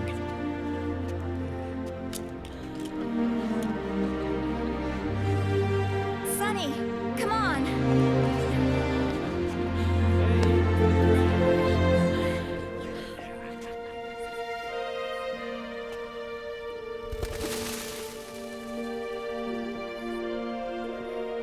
Snake. Thank you. Next, we get a look on how Jack's doing. Hey, he's got his arms back. And look, Rose is here with her son. Whew, you could cut the tension here with a knife. Rose tells Jack that this is his boy's son, and explains how Roy Campbell pretended to be married to Rose to protect them both from the Patriot. He's your son. You said miscarriage. I lied. I had a healthy baby boy.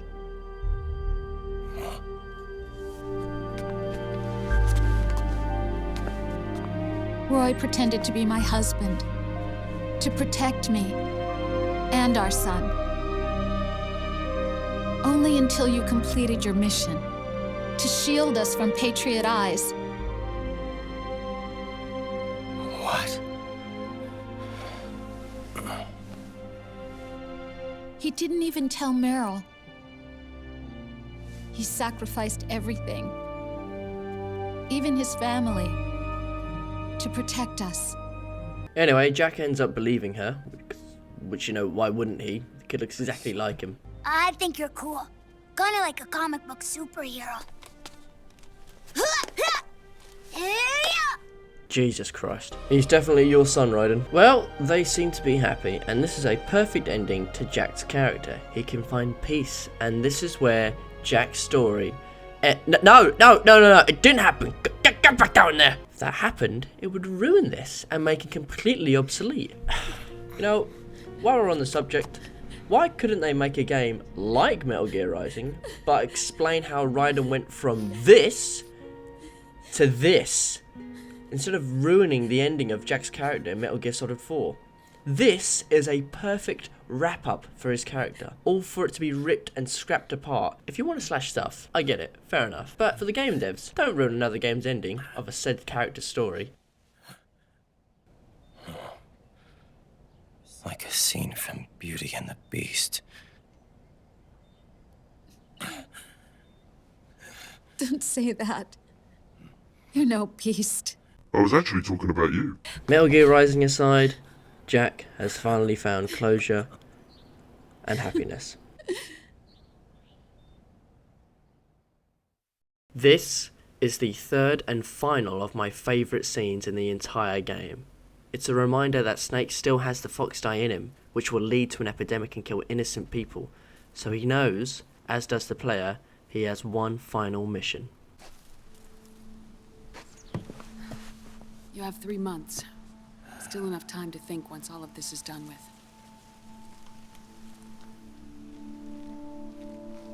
And if I choose death first, will that stop fox dye from spreading? When the host dies, the virus dies with it. War has changed. Our time has ended. Our war is over.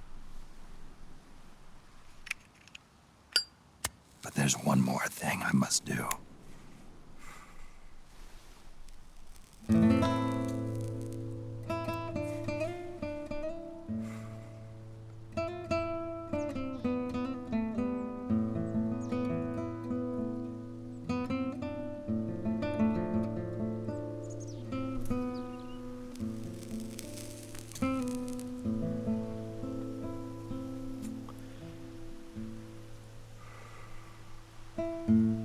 One last punishment I must endure.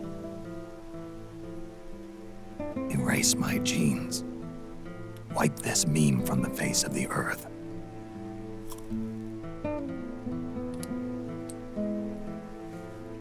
This is my final mission.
We're back at the wedding where Drebin and Otacon talk about what now will happen with the Patriots gone.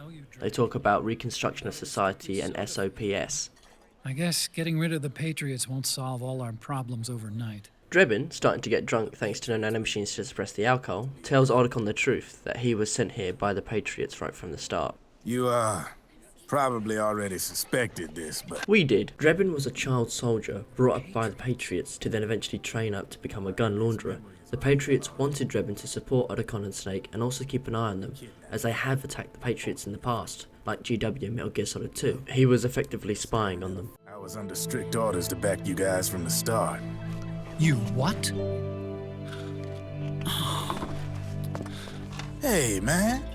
Don't take it personal. I wasn't the only one under their orders.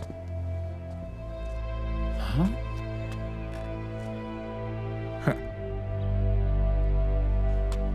Meryl and... Now remember near the start of the video, I told you to remember this. Quick note here, the team was called Rat Patrol 01. Keep that in mind, because later on that will mean something very important. They probably never realized it themselves, but... Rat Patrol, Team 01. Voila.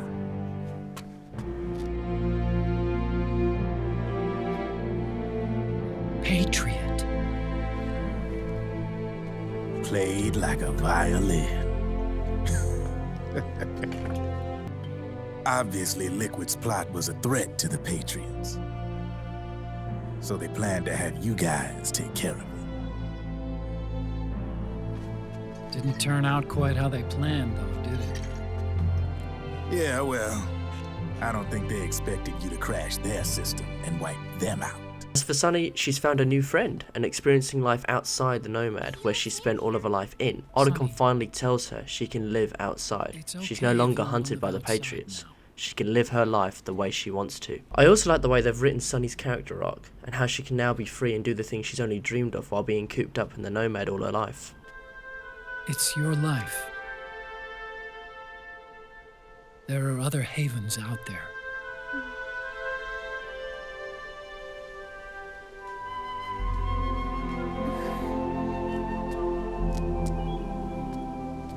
The sun looks so pretty.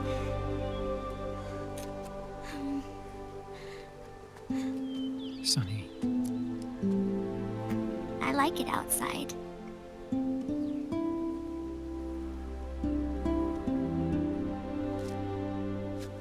Uncle Hal, when is Snake coming back? Snake.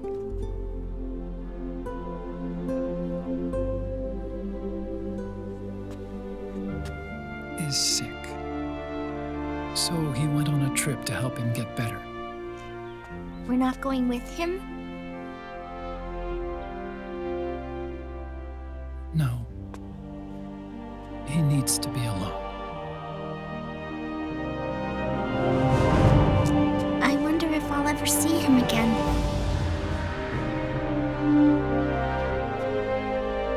Snake had a hard life.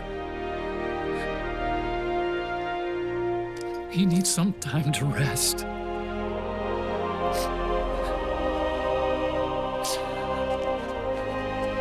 Are you crying, Uncle Hal?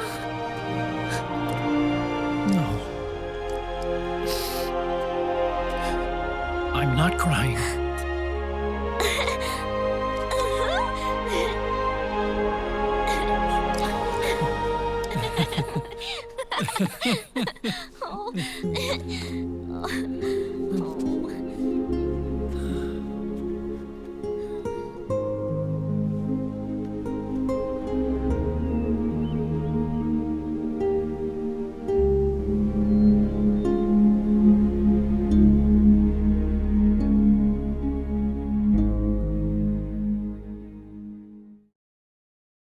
That's all we have time for, folks. This has been Metal Gear Solid 4 Guns of the Patriots.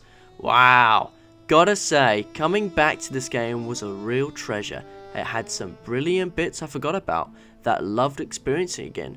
But in all fairness, it did have some bits I didn't mind when I first played it, but when I came back round to it, I can't even comprehend why it's in the game. But I implore you to give this game a try if you've never played it before, or play it again if you have. It is a very unique game, and it has an amazing complex story. You are going to have to play it a few times in order to get the story all in your head and understand it completely, which is another reason why I advise you to give this game another try if you haven't done so already, and the prequels and the previous entries of the franchise.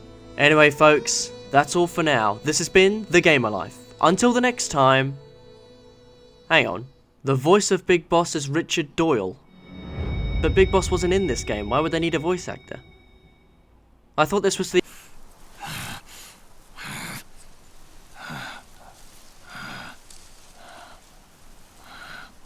That's right. Good.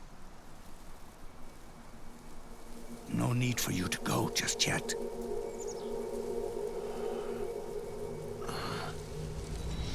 It's been a long time, Snake.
My son,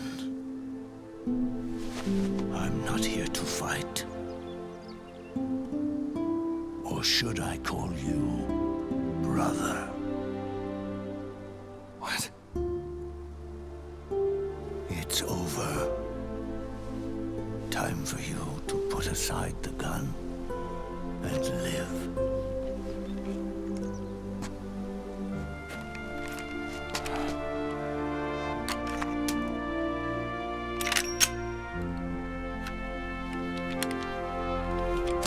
It all began with a bunch of old fools. Now, they've all passed away. Their era of folly is over. I'm the only one left, and soon I'll be gone too. How can you still be alive? That body, liquid burned on the Volta, wasn't mine. That was the body of a clone. Solidus.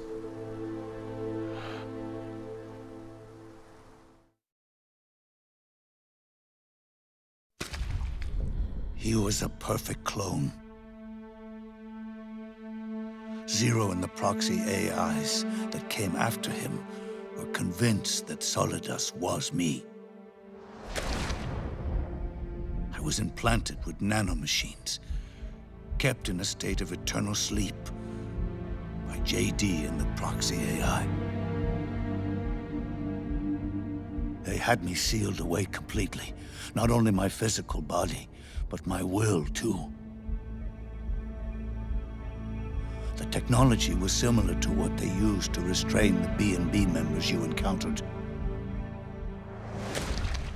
For me to wake again, the system had to be destroyed, one way or another.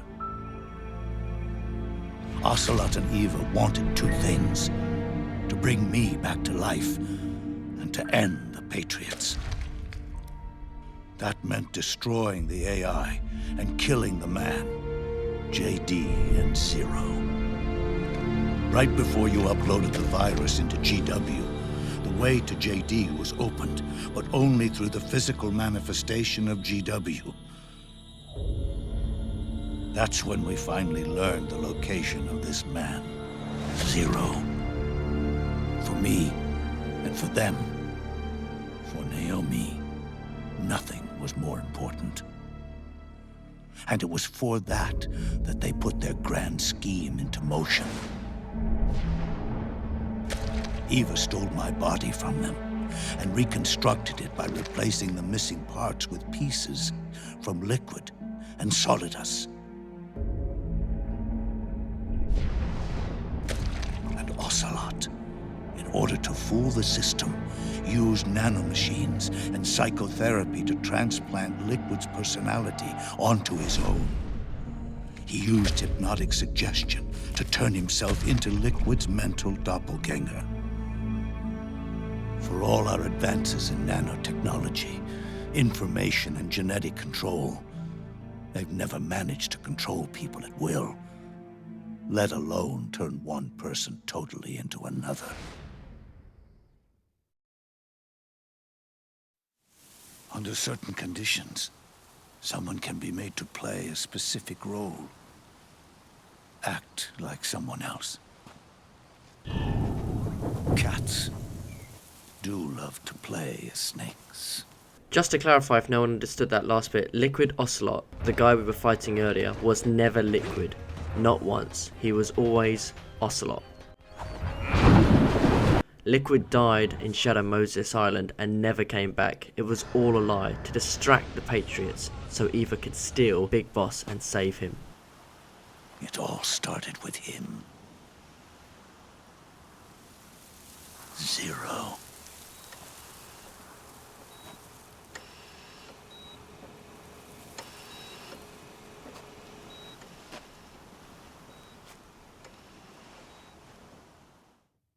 He goes on about how Zero eventually grew old and lost control over his proxy AI and was essentially kicked out of the Patriots, which then on was run by the AI based on his will. He explains at the beginning the proxies were only a small part of Zero's Patriots. There was also corporations only in operation purely for profit, as well as research institutions that consisted of the military complex, which is essentially the relationship between a nation's military and their defense industry. All of these worked on budgets automatically allotted to them by the proxies. In other words, Zero trusted that the proxies would calculate the correct amount of money that should be distributed to the nation's defences, the military, as well as the for-profit corporations and research institutions, and went even as far as allocating budgets to marketing, education, medicine, food, water, healthcare, and law. Zero trusted a huge amount of responsibility to the proxies, even though they weren't fully developed AI at this point. That's still a big step that could go wrong. Remember, AI stands for artificial intelligence, which means in my book, depending on their programming and who they're based on, AIs can potentially increase their awareness, intelligence, and capacity if not managed accordingly and carefully. This was the case for a long time until one day the proxies deviated from their regular pattern and underwent a mutation and delved deeper into economics. As the proxies were designed to allocate budgets to a wide variety of industries, those said industries now find themselves depending on a single business.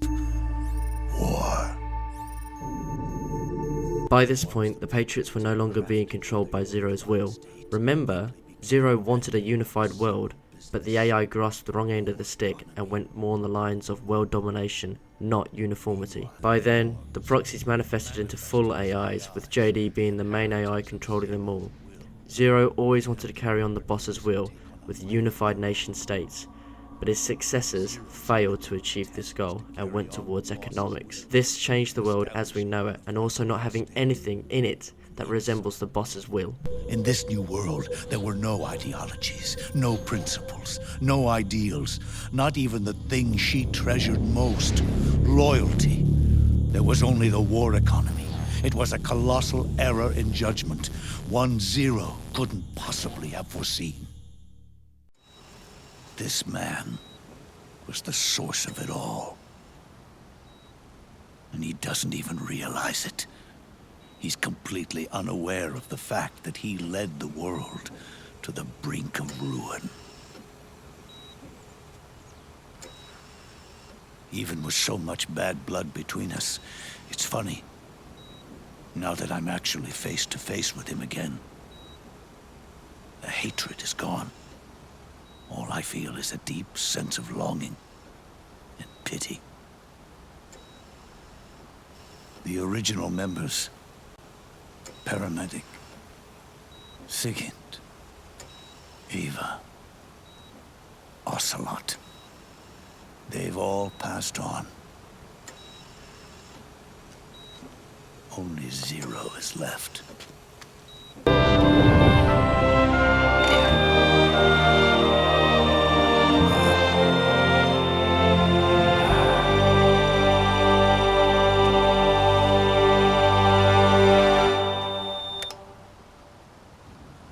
You going back to Zero as well? You erased me 2 times before. Today will mark the 3rd. The fox dye Zero planted in you. It's already begun eating away at my body. Truth is, the fox dye in you is what killed Eva and Ocelot. What are you talking about? Naomi. She told me everything.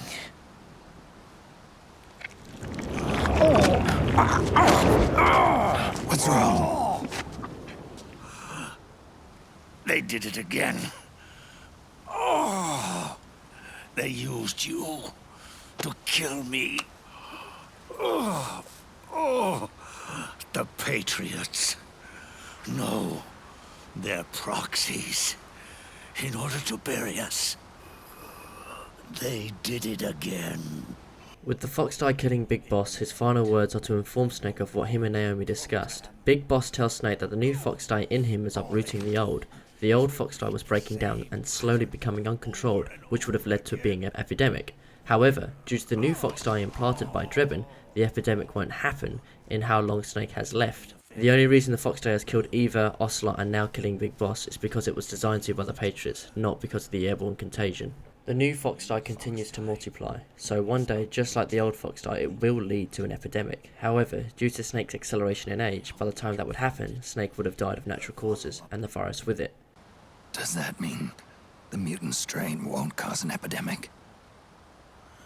Oh, it will only live as long as you do. Am I going to die?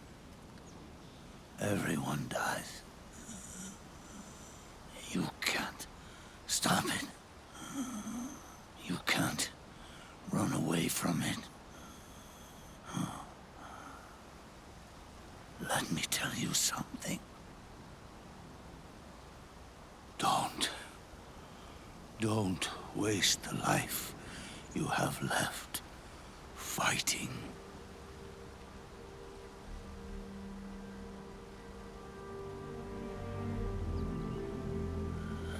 As Snake takes Big Boss, his father, to the boss's grave, Big Boss tells Snake how he always felt about him. I never thought of you as a son. But I've always respected you as a soldier and as a man.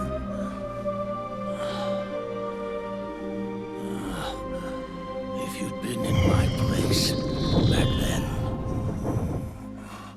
maybe you wouldn't have made the same mistakes that I did. Once the source of evil returns to zero, a new one, a new future will be born.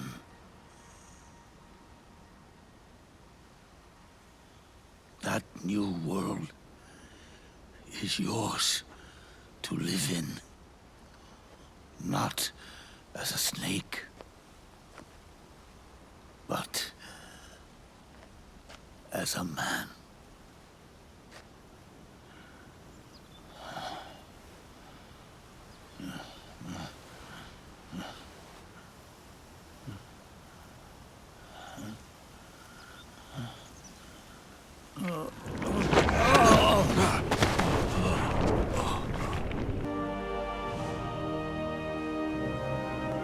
Boss, you only need one snake.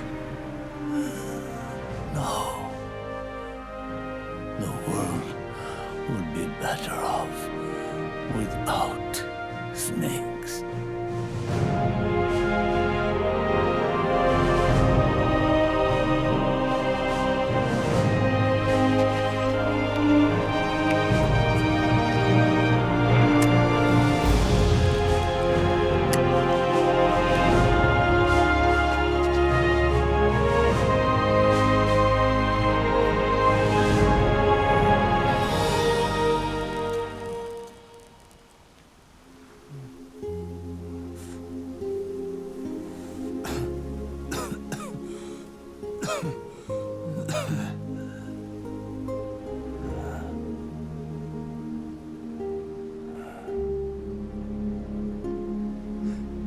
This is good,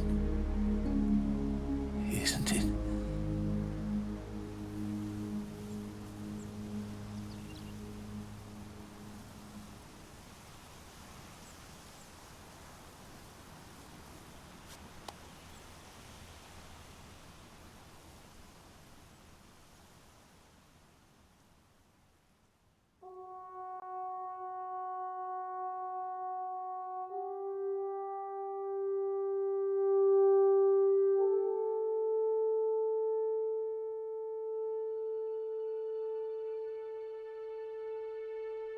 And there we have it, folks. That is it for Metal Gear Solid 4. For those of you who stuck around until the end, I applaud you. I very much enjoyed coming back to this game after not playing it over 10 years. Yeah, there are some bits of the game I have grown a distaste for, due to being older and having a clear understanding on it, but the majority of it held its ground. The nostalgia is probably swaying me to be more positive about the game, to be fair, but even so, I had a lot of fun playing it, writing the script and getting to be helpful and trying to explain the game's content as best as I can. Sometimes I don't even get it myself, but like a great director once said, if you always remember the plot, it must not have been a very good plot. But what do you think? Did you enjoy the video? Do you agree with my opinion?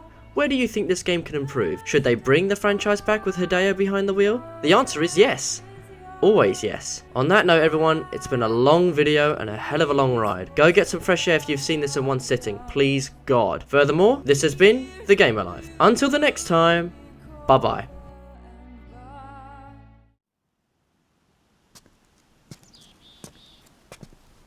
Snake, wait up! You forgot these.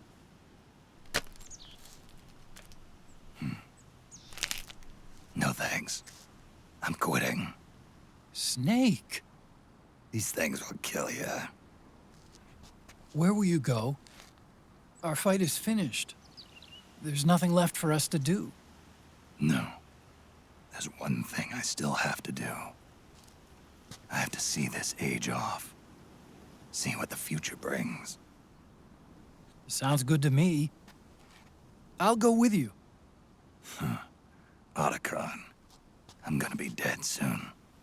You don't have to come. You said it yourself, Snake. There's nothing inside you can pass on to the next generation. No genes, no memes. You're man-made. You're a beast. I know. A blue rose. There won't be any happy Beauty and the Beast ending for me. What little time I have left will be spent living as a beast. A shadow of the inside. Of the old age. Exactly. That's why you need me. As a witness. A witness? Yeah. Someone on the outside to bear witness to your final days. Someone to pass on your story.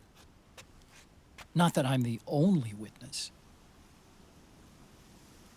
But I'll remember everything you were. And stick with you to the end. Otacon. Besides, you wouldn't let me suffer Sonny's eggs alone, would you?